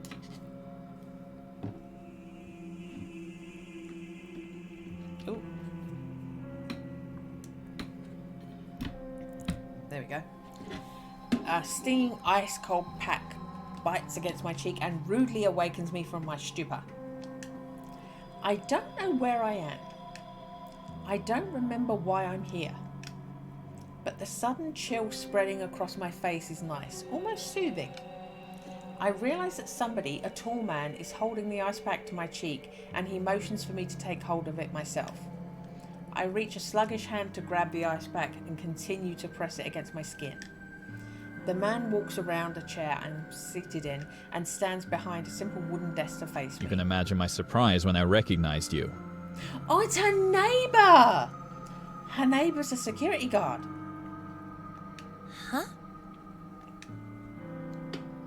Opening my mouth in an attempt to talk causes a dull ache in my jaw. I apologize for treating you so roughly. The only reason I haven't called for the police is because I want to give you the opportunity to calm down and explain yourself. Is it not? I thought that was the neighbour. This guy, I know him, but from where? Oh, of course. It took me some time because I'm not used to seeing the security uniform. This is Kenji Ogawa, the very same guy who... Yeah, it is a neighbour, I was right. In my apartment building, the nice guy who greets me in the stairwell. The father of sweet little Momo. Mr. Ogawa? Ah, so you are completely out of it. Where am I? This is the mall security office. You caused quite a scene, Noriko. A scene? You don't remember. Well, give it some time. I'm sure it'll come back to you. I tried to think hard about the circumstances that led me here. I remember something about visiting the mall to buy a phone charger, but I don't think I ever found the store I was looking for. Some kind of anger or fear or something, some familiar primal emotion got the better of me. Listen, Noriko. I've always thought you were a sweet girl. And Momo looks up to you, you know. Please, tell me that you're just not feeling well. Please tell me the things you were screaming aren't true. The things I was screaming? An image of the smiling woman flashes in my mind, the twin woman with the beautiful features and lovely hair. The victim, the one who didn't die. That's right. I remember now. I lost my cool. I became so overwhelmed with frustration that she didn't die. I must have broken down and unleashed my anger here, right in the mall. Stupid, stupid, stupid, stupid. This is all because I went outside. I went somewhere I don't normally go. I'm usually fine about going to the office. It's familiar. The convenience store is fine too. In fact, my whole meticulously planned morning routine rarely bothers me. But the shopping mall, what was I thinking? I haven't been keeping up with my medication. Even if I was on top of it, going somewhere out of my comfort zone is always a risk. I need to start regulating my intake. Taking a pill or two every other day, or when I feel like it, isn't going to help me. Skipping days at a time and just popping a few in my mouth when I need to leave the house isn't what I'm supposed to be doing. I need to follow the guidelines. I need to keep a strict schedule of when I take what. Damn it, Noriko. I'm supposed to be calm at all times, stoic, unflinching Noriko. What the fuck am I doing? Noriko, you still look a bit flustered. Do you want to lie down for a bit before talking to me? No. Okay. Well, do you want to explain what happened? No. Huh. I never took you for a troublemaker. Please, Noriko. I'm begging you. Don't make me call the police. You were screaming about killing somebody. You were manic. You can't just act like that in public. You scared 100 people just trying to make their way through the mall. You scared me. knock at the door causes Kenji to flinch. Ogawa, may I enter? Yes. Please come in, Mr. Fujikawa. The metal door separating the security room from the real world opens with a screech. A broad, intimidating man enters the small room and displaces all the air inside. I feel like I'm going to suffocate. This her? Yes, sir. She's calm now. Indeed. The man, who seems to be some sort of detective, looks me up and down with a sour expression. Miss, your name? I don't answer him. I see. Sir, if I may, this is Noriko Kurosawa. She's an acquaintance. Is that so? An acquaintance? Well, that speaks volumes about your personal life, Ogawa. Sir. Leave us be. I wish to talk to her. Yes, Mr. Fujikawa. Kenji bows, his grim smile cracking under fear as he exits the room. The detective, or whatever he is, towers over me. He pulls out a badge from inside his jacket and flashes it at me. My name is Fujikawa. I'm a detective, an investigator, for the Tokyo Metropolitan Police Department. You must understand that we take death threats very seriously in the police force. Huh? Excuse me, but Kenji said he didn't call the police. Kenji? Ah, Ogawa. Well, never mind what he said. I was here already in regards to another case. I happened to witness your little outburst. Ogawa was kind enough to allow me a moment to interview you personally. Right. So, what do you want to talk about? Listen, if I were in your shoes, I'd drop the sardonic act. I have reasonable grounds to arrest you here and now. His voice drips with pure venom. This guy isn't joking around. I squirm a little in my seat and remove the cold ice pack from my face. Now, Miss Kurosawa, would you please explain to me who you are threatening to kill? A wave of dread washes over me at the reality of my current situation starts to sink in. If I don't fly straight and narrow here, I might be in for a world of trouble. I apologize for my actions. I wasn't feeling like myself earlier. I regrettably skipped my medication recently. The medication excuse. I'll play along. Were you hallucinating then? No, sir. Not exactly. I need to come up with something, and quickly, or I'm not getting out of here anytime soon. See, I recently had an altercation with a coworker about a guy we both like. The detective rolls his eyes at me. Go on. I guess I was a little upset about our fight, and really, we're actually quite good friends, so I think a combination of that and missing my medication caused me to get a little too upset and say some things I don't really mean. Mm-hmm. And how do I know you're not dangerous? Are you carrying any weapons, Miss Kurosawa? Weapons? No, of course not. I see. Well, you're going to have to permit me to search your belongings. You understand that I can't allow you to leave until I have established that you're not a threat, right? The detective lurches forward and roughly grabs my handbag. Hey! He tears it open and rummages around inside. I'm somewhat relieved that I'm travelling lightly today. I even left the 2 books I'm reading at home. He finds nothing of interest in the bag, save for one thing, my phone. He taps the screen, toggles the power button, and smacks the phone against his open palm. Is this broken? I realise that the last drop of battery power must have finally drained. I'm probably lucky for that fact. If he found certain things on my phone, I might be in trouble. It's not like I keep corpse photos on there.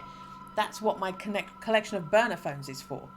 But there are certain things that would be incriminating if they fell into his hands. My noise chat log with Kojiro, for starters.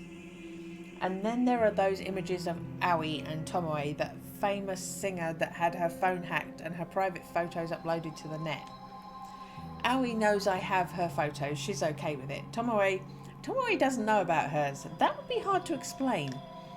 The singer, on the other hand, was part of a big scandal a few months ago. Probably half of Japan has seen her photos. Still, I'd rather keep my personal matters completely private. I don't want this arsehole looking into my affairs. Battery is dead, sir. Where is your charger then? I don't have one with me. He grunts and throws the phone to me, and I barely manage to catch it with my brittle, skeletal, clumsy fingers. Wait here. I need to make a call. He leaves the room unceremoniously, and I hear the scraping streak of sealed deadbolt locking the formidable door behind him. I breathe out and try to calm my nerves. I look down at the phone in my hand and see my mirror image counterpart peering at me in the black reflection. Black mirror. I don't look as good as I normally do. My makeup is smudged, which is strangely becoming more and more common for me. I think I've gained some weight. My gaunt face seems fuller, somehow, and my prominent cheekbones are softer. This girl staring back at me, she's not wholly familiar. Is this Noriko Kurosawa? Is this Corpse Girl? I look like some aberration, some sickening concoction of myself and some person I don't fully recognize. I don't understand how I could have gained weight. I've been eating less. Maybe the canned coffee I consume religiously contains more calories than I realize. I'll need to cut down immediately. A sour taste rolls around on my tongue and I swallow it reluctantly. I feel ill at the sight of myself. The steel door swings open and Fujikawa stomps in like an angry toddler. Well, the precinct claims you don't have a prior record, Miss Kurosawa. That's good news for you, I'm sure. But it's a fucking pain in the ass for me. I flinch at his apparent anger and recoil slightly in my chair. You're free to go. However, I'll remember you. Another incident like this, and I'll have you in for a psychological assessment faster than you can blink. I can do nothing but nod as a wave of relief washes over me. Get your things and get out of here. Oh, for the love of God, go eat something. You look like a starving child. Fujikawa spins on his heel with force and once again leaves me sitting alone.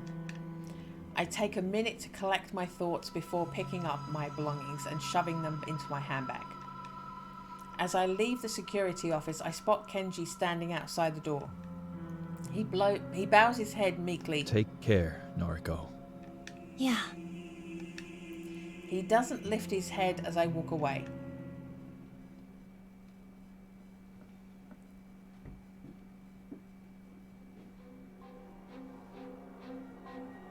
So much for stoic, unflinching Noriko. Remember stoic, unflinching Noriko? This is her. Weak of flesh and weak of will. Weak, weak, weak. Noriko can't control her emotions. Noriko can't face the world outside without the help of peppy pink pills. Noriko, Noriko, Noriko. She keeps calling herself that. I keep calling myself that. But I'm more than that. More than her. I'm Corpse Girl. I'm bigger than the frail body before me. What do my looks matter in the grand scheme of things? What does my ego matter? I want to be beautiful, thin, gorgeous. Kojiro called me gorgeous. It made me feel good. But that doesn't matter. None of it matters. Corpse Girl matters. She will succeed and the world will continue to spin. I need to gain weight or lose weight. I need to look like Aoi with her small frame and cute features and that bust that's too hard to look away from. I need to look like Tomoe with her fuller figure, her obscene fashion sense, and those oddly beautiful eyes that she doesn't deserve. I need to look like Yuriko with her bad haircut, terrible piercings, and trashy clothes. I need to look like Mother, who is just like me and Yuriko combined, but with vacant eyes that used to be sparkling and clear, but now just glaze over whenever you try to talk to her. I need to look like Noriko with her dark hair and her intense gaze and her healthy, acceptable frame. I don't need to look like the skeleton, this living corpse. I don't need to look like this physical embodiment of hunger and longing and lust and fear and stress and anxiety and uncertainty and ambition and exhaustion. Fuck you. I curse at the mirror and spit on my own reflection. Fuck you! I clench my fist until my nails dig and tear and pierce my flesh, letting blood trickle between my knuckles and drip down to the carpet. I don't want to be you! I'm better than you! I'm better than you! I'm better than you! But I am you. I am Corpse Girl. It's what I always wanted. It's that sense of belonging that I always sought. It's that feeling of home that I reclaimed after home was lost. After Mother moved and Noriko got put on ice, and after I found this apartment that felt so strange at first. This is who I am. I love your hair. Your eyes. I love you. Don't ever leave me. Don't leave. I raised 2 fingers to my mouth and kissed them gently, then pressed them against the mirror. I love you. Don't ever change.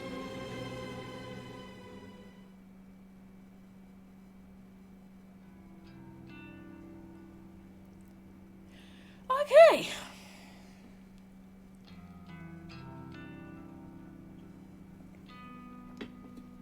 To my absolute delight, I woke up this morning feeling really refreshed. I was worried that my temporary incarceration at the mall would continue to stress me out. Thankfully, my fears were unfounded. I spent the early morning cleaning up my room. I had to use some elbow grease to get a few specks of blood out of the carpet and to clean a bit of lipstick off my mirror. I even took my medication with a tall glass of water, and I didn't skip the pills I don't like this time. It will be some time before I feel stable, maybe even a few weeks, but the fact that I'm already taking steps forward has done wonders for my mood. Today is a day to stay inside and work on me. I can't have another incident like yesterday. I can't break down in public and put myself at risk. I can't break down at home again and feed on my insecurities and anxieties. I need to be strong for Corpse Girl. For me. With my room now clean, I decide to spend a little time tidying the rest of my apartment. As I work, I make myself a new mental checklist of commitments, Noriko's promise list, if you will. Commitment number 1, I'm not going to lose my shit if a victim doesn't meet their demise. Just because that twin woman didn't kill herself doesn't mean I'm a failure. I had 3 successes before her, and I'll have more successes again. I just need to try harder, work harder, refine my methods, and keep moving forwards. And I'm not at a dead end yet. I have a trick up my sleeve after all. Kojiro's connection to the morgue may very well be the ace I need to win. Commitment number 2, I'm going to improve myself. I won't say that I fix myself. I'm not broken, not yet. I'm going to improve. I'll keep up with my medication. I'll keep up with my social life. That means keeping in touch with the few friends I have. Aoi, Shinya, and even Tomoe. I'm going to eat a little more. Not much more because I want to stay slim, but enough to give me more energy, more motivation. I don't want to be weak anymore. Commitment number 3, the last one. I'm going to get over Aoi. I love her. I've loved her since high school.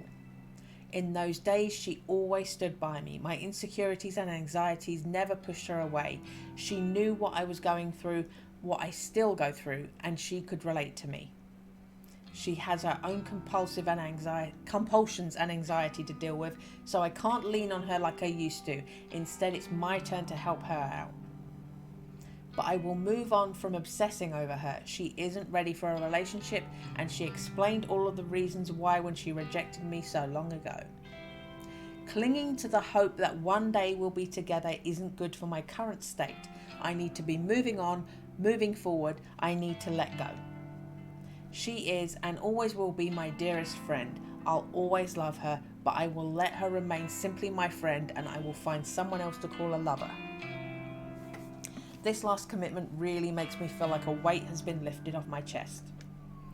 Instead of obsessing over Aoi, spending countless nights lying in bed looking at her photos, thinking about her odd hours of the day, instead of all that, I'll be able to move on. Even if it takes some time, I'll find someone who wants to be with me. There are plenty of fish in the sea, as they say. I can't say there's anyone in particular I have my eye on just yet. My social circle is pretty limited after all. Shinya is a guy I'm simply not interested in. There's no spark there, and there never will be. Tomoe, as irritating as I find her, is oddly alluring to me. I don't like her clothes or makeup or the whole aesthetic she has built for herself. But some part of me would kill to spend a passionate night with her. Then there's Kojiro, that weird, awkward, strange alien creature that I just can't wrap my head around. He said I'm gorgeous. He really said that. But he's too weird. I feel like he's the kind of guy that would stalk you and stab you if you ever broke up with him. Oh, my nose is so tickly, I'm sorry. For now, I can't think of anyone I would seriously pursue, but I'll give him some time. I have all the time in the world. I find myself smiling as I finish tidying up the apartment. Having a nice, clean place to live really does help to lift the spirits. I must try that one day. Unfortunately, I still haven't managed to get rid of that lingering scent of mould that always wafts around. It's a musty odour that seems to be ingrained in the very walls of the apartment. Oh my god! Pickle! Thank you, Pickle! Thank you for the resub. It's a musty odour that seems to be ingrained in the very walls of the apartment building for at least as long as I've lived here. I know it's not coming from my apartment because it's pretty easy to smell from downstairs too, and as far as I can tell, my place is completely mould free. I might not be the best at cleaning, but if nothing else, I keep disgusting mould out of my home. Still, the occasional odour aside, my place is clean and cosy now. I lay down on the couch and stretch my body, letting my taut muscles stiffen and then relax. Thank you for the lurk, lovely. The day is still early and it feels good that my chores are already complete.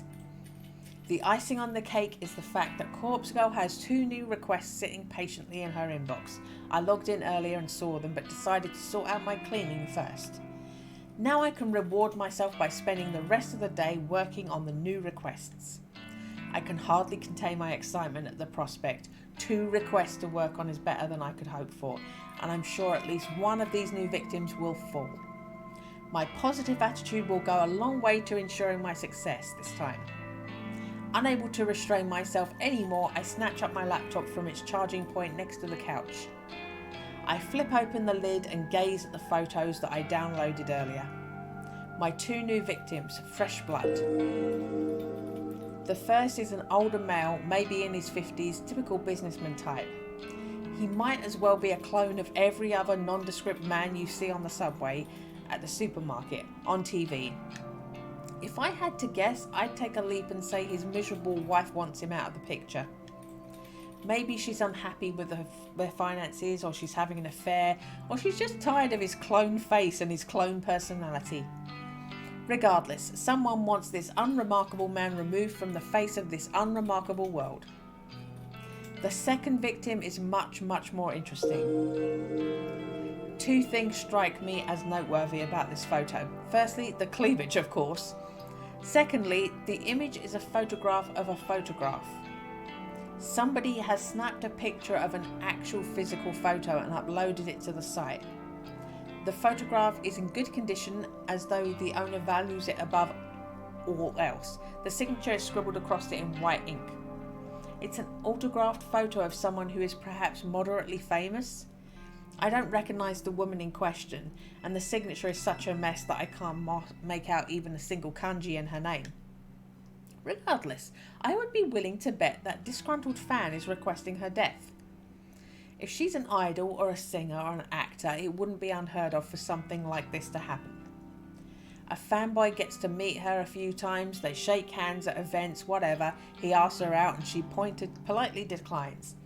And then the obsession begins. If the fanboy can't have her, no one can. Kill her, kill her. Well, that's the theory. I slowly piece together as I examine some of the finer details of the photo. The reasons behind the request don't matter. They never matter. I'll kill them all the same. I'm going to work on the woman's photo first. I'll timestamp her photo with tomorrow's date and send it to her this afternoon. That should give her about 24 hours to give up on life and light herself on fire. Maybe I'll do the same with the businessman. I'll give him a timestamp set 24 hours from when I send the photo. It will be kind of fun to schedule 2 deaths to occur around the same time. It will make tomorrow a very exciting day. With my goal set, I load up the database of the deceased and get to work.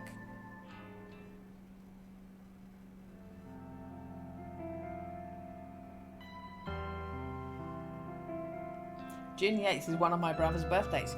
I'm rather proud of myself today. During my morning routine, I made sure to take my medication in the correct doses, and I even washed it down with water. It didn't even interfere with my strict schedule. I still managed to catch the usual train and got to the convenience store at the usual time, and I arrived at the office without a hitch. If I can keep up this dedication, this commitment to improving myself, I know I can be stronger than ever, strong enough to fulfill Corpse Girl's ambitions. I greeted both Shinya and Tomoe when I came into the office, and even made small talk for a few minutes. Since the day has nearly ended now, I'm going to make an effort to chat with them again before heading home. Being social will help me get through this. That's what Aoi used to tell me anyway, at least before she stopped being so social herself. It's about 5:45 PM, and although both of my latest victims should have killed themselves by now, I don't feel the need to obsessively check for their obituaries. I have a news alert set on my phone, of course. If it uncovers anything, I'll be notified. But even if it doesn't, I won't stress out. I'm playing it cool. Cool, stoic, unflinching Noriko. The drone in the office always reaches its nadir at this time in the evening. It's actually quite pleasant being able to sit in a quiet environment and feel the soft breeze of the air conditioner against my skin. I like to take this time to slowly pack away my things and get ready for the journey home. As I take off my headphones and stretch my arms, Tomoe approaches me with a spring in her step. Yo, what up, slut? Dude! About a week ago, I would have taken Tomoe's greeting as an insult. Now I know her a little better, I can tell she's actually just being affectionate. Despite any differences we might have had once, she really seems to have warmed up to me lately. Hello. How did your day go? You know, same old. What about you? It went well, thanks. Good to hear. You know, Shinya and I are supposed to go out tonight, but... What's wrong? Hasn't he seemed, like, kinda off today? He can barely look me in the eye. Oh my god, did he have sex with his boss? Really? I spoke to him this morning. He seemed okay. You don't reckon he's seen another woman, do ya? Did he have sex with his boss to get his promotion? Huh? Another woman? Some fragment of a memory, some glimpse of murky recollection flutters around the corners of my mind, just out of reach. Shinya and another woman. Something is on the tip of my tongue, but I can't quite formulate my thoughts. Shinya isn't the type to cheat, though, so... I don't know. Cheating? No, Shinya wouldn't do that. He was so nervous when he spoke to me about being pressured into sex. Oh! That's it. The memory that was flitting around the edges of my consciousness has come into the light. Shinya spoke to me hypothetically about being pressured into sex. He said Tomoe wasn't the one pressuring him, so who was he talking about? Is this something I should talk to Tomoe about? If Shinya really is having a hard time and acting differently around Tomoe, then their relationship could really be in trouble. But is it even my place to say anything? Shinya spoke to me in confidence. He's my friend. But Tomoe is my friend too, and she seems genuinely worried about him. I take a deep breath. This is just office drama like usual. Noriko would normally just reject it all and ignore these people. She wouldn't give it a second thought. But that's unhealthy, anxious, scared, weak Noriko. I don't want to be that girl anymore. I can be more than that. I'm improving day by day, and part of that improvement involves being more social. It's good for me, right? Shinya and Tomoe are my friends. People want their friends to be happy. That's normal. That's normal. That's normal, right? I think so. Therefore, I want them to be happy together. I swallow hard and speak my mind. Tomoe, I think that Shinya may be involved with another woman. What? Are you serious? Listen though, it's not exactly how it sounds. He came to me a little while ago and asked what to do if someone pressured him into sex. I know that you're not the one he was referring to, so... I think he may be in trouble. I think someone else might be forcing him to do something he doesn't want to do. What the fuck? He spoke to you about it, but not me? Tomoe, he seemed really depressed about it. I think he wanted to resolve the situation without having to worry you. Yeah, I get what you mean, but who the hell is trying to seduce him? I'm afraid I have no clue about that. Sorry. Okay, that's fine. Thanks for telling me this anyway. Now at least I know something's up with him. I'm gonna speak to him. I'll make him cough up what's what. Are you sure that's the best thing to do? Yeah, cause I'll let him know that I'll take care of everything. If some bitch is putting the moves on my Shinya, I'll smack him into the ground. Of course. I don't know why I ever doubted you. Tomoe grins despite her obvious frustration and gives me a thumbs up. Thanks, Skank. I'll keep you updated. Thanks, Skank. Okay, good luck. She spins on her heel and leaves me behind. I think I did the right thing. Surely Tomoe will get to the bottom of the situation. I watch as she wanders over to Shinya's desk. They exchange a few words that I can't hear from my position.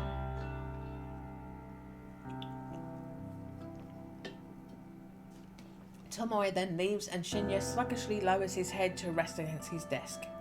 Now that Tomoe has left the office, only a handful of stragglers remain on this floor, myself and Shinya included. I find myself watching Shinya for more than a few minutes. He doesn't seem to notice that my gaze is locked on him. A few more of my co-workers take their leave and the eerie quiet descends over the empty office floor. I remain in my chair, staring intently at Shinya's distraught face. We're the only ones still here. He doesn't show any signs of moving. It's kind of unnerving to see him like this. It's not like he's the peppiest or most energetic person I've ever met, but to see him so drained and motionless makes me feel uncomfortable. I owe it to my newest convictions to go and talk to Shinya. More than that, I owe it to him. I find myself striding towards his desk before my mind even registers that I'm moving. Hey. I'm slightly startled when he immediately looks up at me. The sudden movement is reminiscent of a corpse springing to life in a B-grade zombie film. Oh, Noriko. Not feeling well? Not really. I'm sorry. I shouldn't be here if I'm unwell. I didn't mean to worry you. Don't sweat it. I'll, take my leave then. If he leaves now, I won't feel like I've done anything to help him. As awkward as it feels to pry into his personal affairs, I need to dig deeper if I'm going to try and help him feel better. But what should I even say? Well, you know that she's not the problem, so tell me what's wrong. Tell me what's wrong. I don't expect my blunt words to get through to him. I don't expect anything really. I'm not used to confronting people about the shit they're facing in their personal lives. I'm usually content to simply sit on the sidelines and watch. No need to worry. I'll be okay. He tries to smile, but his composure cracks under the weight of his blatant lie. I quickly tried to piece together what I know about his current situation. Based on the slivers of information I've been drip-fed, I'm certain that someone has been sexually assaulting him. Maybe sexually harassing. Sexually assaulting. At the very least, someone has been trying to force him into doing something he doesn't want to do. I don't know who that person could be. I think it's his boss. She got a character design and a voice actress, and we haven't seen her yet. It's got to be her. There's only... Who else could it be? There's no one else in the game yet. There's no one else in the game yet. It has to be her. Could be someone from the office. It could be someone from his private life. I'm confident that it's not Tomoe. Shinya isn't the kind of person to ever stand up for himself, and he's probably not the type of person to speak up when he's feeling down. But his recent composure reveals volumes about how he's truly feeling. Whatever the situation is, it's painfully obvious that Shinya is the victim. Whatever is happening in his life is not his fault, and he's too proud or stoic or embarrassed to seek help, even from his own girlfriend. If I don't put one foot forward and cut to the chase, chances are Shinya will never build up the courage to ask for help before it's too late. Someone is sexually assaulting you, right? He doesn't say anything. He doesn't even flinch when I have to give him credit for, which I have to give him credit for. This is a guy that couldn't keep from blushing the last time the word sex was mentioned around him. Yes. His calm response and even calmer demeanor divulges his inner turmoil. I see. I don't know what to say next. I see probably wasn't the best starting point, but I'm truly at a loss for words. He confessed to so readily, I expected more resistance. Can you tell me who it is? I can't tell anyone. Not you. Not Tomoe. I can't even tell my father, and he's a detective. A powerful authority figure. There's nothing I can do. I'm trapped. Trapped. It's a feeling I'm all too familiar with. It's a feeling shared by countless victims. Not that Shinya and I have ever gone through the same trauma. A part of me can't help but wonder if that feeling of helplessness is what flashes through the minds of my own victims. Actually, I don't have to wonder, I know it to be true. The realization makes me feel simultaneously queasy and satisfied. What will happen if you tell someone? I don't know. If the truth comes out, I could lose my job. I could lose Tomoe. His job? Then it's somebody we work with. Somebody in this very office has been taking advantage of Shinya. Somebody here then. I speak my thoughts aloud and he looks directly at me. How? You're worried you'll lose your job if you come forward. It's obvious. Sorry. I'm not trying to sound rude. If this person found out you came forward, you'd lose your job. Then it's someone in power. It's that manager, woman! an exec. And that's why you can't tell me. That's right. I nod. I can see the predicament. So, you don't have to say another word to me. Huh? It wouldn't be your fault if I stumbled upon someone assaulting you. It wouldn't be your fault if I was around to witness it. Noriko. A gleam of resolution sparkles from deep within Shinya's cloudy eyes. It's almost as if he's come up with a brilliant scheme, a scheme that I, not so subtly, planted within his mind. Shinya takes a deep breath before collecting his bag. I'm taking the elevator up to the executive offices. Please don't follow me. With that, he gently pushes past me and makes a beeline for the elevator. As the doors close behind him and the familiar thrum of the elevator pans out around me, I stand still and close my eyes. I count to 100 in my head, giving Shinya a generous head start. The sun dips behind the office towers in the distance with my eyes closed. When I finally finish counting, I open my eyes to a dark and empty office. With a deep breath, I walk in the traces of Shinya's footsteps towards the elevator. I've never been to this level of the building before. What reason would I have to visit the executive offices? When execs have business with the junior staff, they descend from this lofty perch and grace us with their presence on the 14th floor. I'm surprised you came to see me again. A woman's voice from nearby catches my attention. It's a hushed yet aggressive tone, like the whisper of a venomous serpent. Are you finally going to let me have my way? I creep out of the elevator, hoping against hope that the ding of the elevator's arrival wasn't noticed by the owner of the unidentified voice. Stop it! That was Shinya's voice. I creep around a corner and catch a glimpse of two bodies at a nearby desk.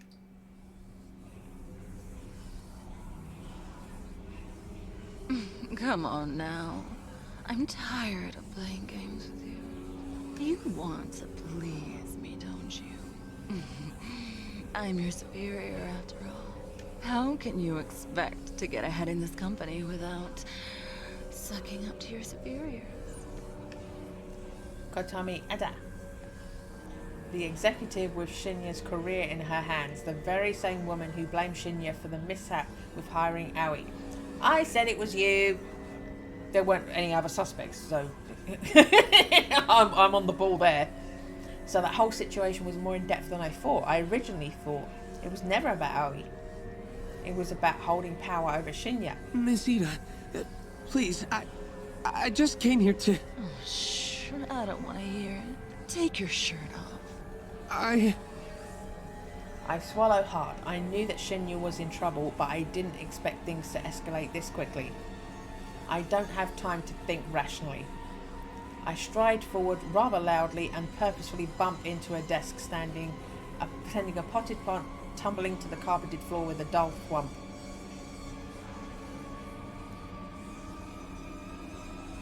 Kotomi's neck pivots at full speed and she turns to face me, her eyes narrow into hateful slits as she withdraws from Shinya.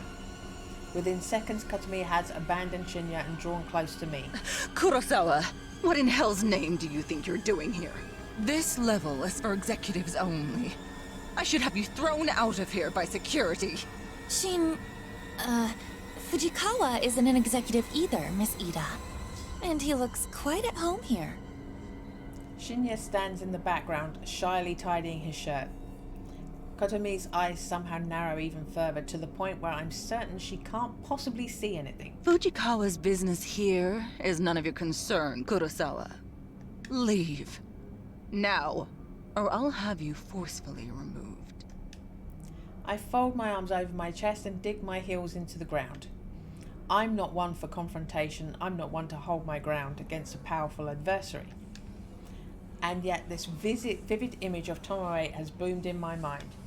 Tomoe so strong-willed and head over heels in love with Shinya. Tomoe who would do anything to protect the guy she adores. In Tomoe's absence, it falls on me to protect Shinya. Fuck off, you filthy skank. I can't believe the foul words that tumble out of my mouth. Apparently, Kotomi can't believe it either, because in her eyes finally widen and her jaw drops. She looks like a stupid fucking idiot. Somehow Tomoe's indomitable spirit seems to have inhabited my body. My words echo her own. That, or I've just managed to find a temporary burst of courage. What did you say to me? You heard me loud and clear. Back off from Shinya. If I catch word that you're harassing him, I'll have you in a legal headlock quicker than you can blink. You don't even know what you're talking about. Trust me, I know enough to bury a dirty slut like you. Kotomi grits her teeth and a vein protrudes from her forehead. Without another word, she simply pushes past me. Her shoulder slams into mine, but by some minor miracle, I manage to hold my ground. I hear her footsteps fade away and she leaves the floor. I exhale sharply and a wave of dizziness suddenly washes over me. Noriko, that was amazing! I nod and sway a little, then take another deep breath and rebalance myself. Happy to be of assistance. I can tell Shinya doesn't know what to do next. He looks like he wants to hug me, but given the gravity of the recent situation, we both silently decide that that's not the best idea. Instead, he settles for patting my shoulder with his hand. Thank you, Noriko. Thank you so much. I don't know where you get your courage. Perhaps I could stand to learn a thing or two from you. Don't sweat it. I'm going to go home for now. I hope that's okay. Of course. Go get some rest. Shinya smiles for the first time in a while and he releases his hand from my shoulder. After he's gone, I collapse into the nearby chair and listen to the frenzied sound of blood pounding through my veins.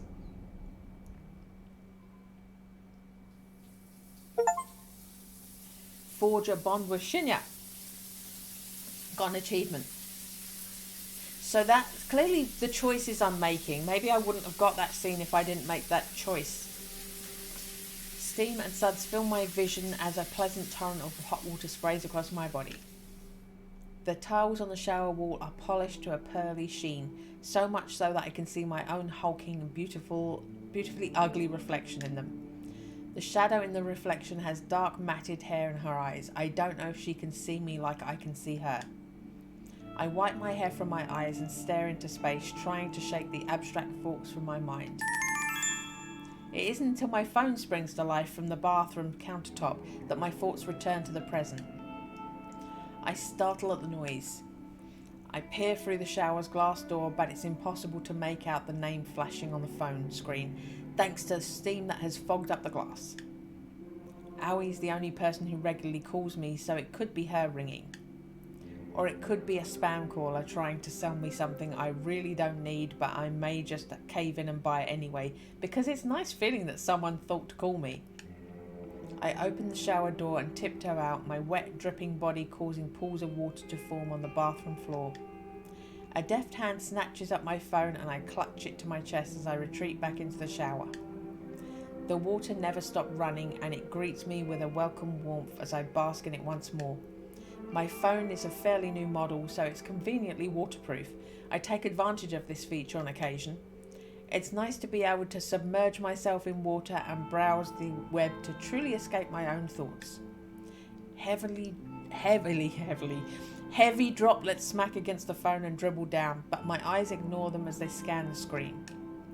The incoming call is a voice chat request from a noise user, Koji. Kojiro is calling me? I answer the call. Noriko?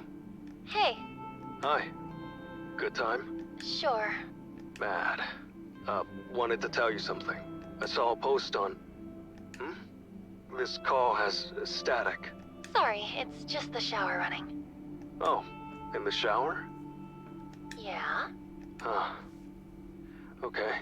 Well... sorry. Awkward now. Really, it's fine. What did you want to tell me? Okay.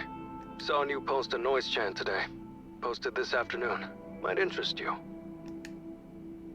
The message board Noise Channel is often affectionately referred to as Noise Chan by certain frequent users. I'm not really surprised that Kojiro is the type to call it that. What was the post about? Well, someone wrote this. I quote, "Hey, so today I got a strange gore photo from a number I don't have in my contacts." Continuing, "Not sure what the deal is. It was gross though. Wondering if any hackers can trace the number or something?" End quote. Thoughts?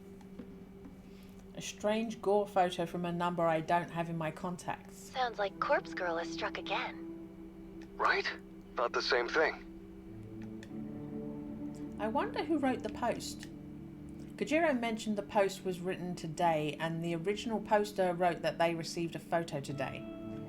That means it can only be one of two people, either one of my latest victims, the carbon copy businessman, or the attractive, semi-famous singer, idol, actor, whatever woman. So, who wrote this post anyway?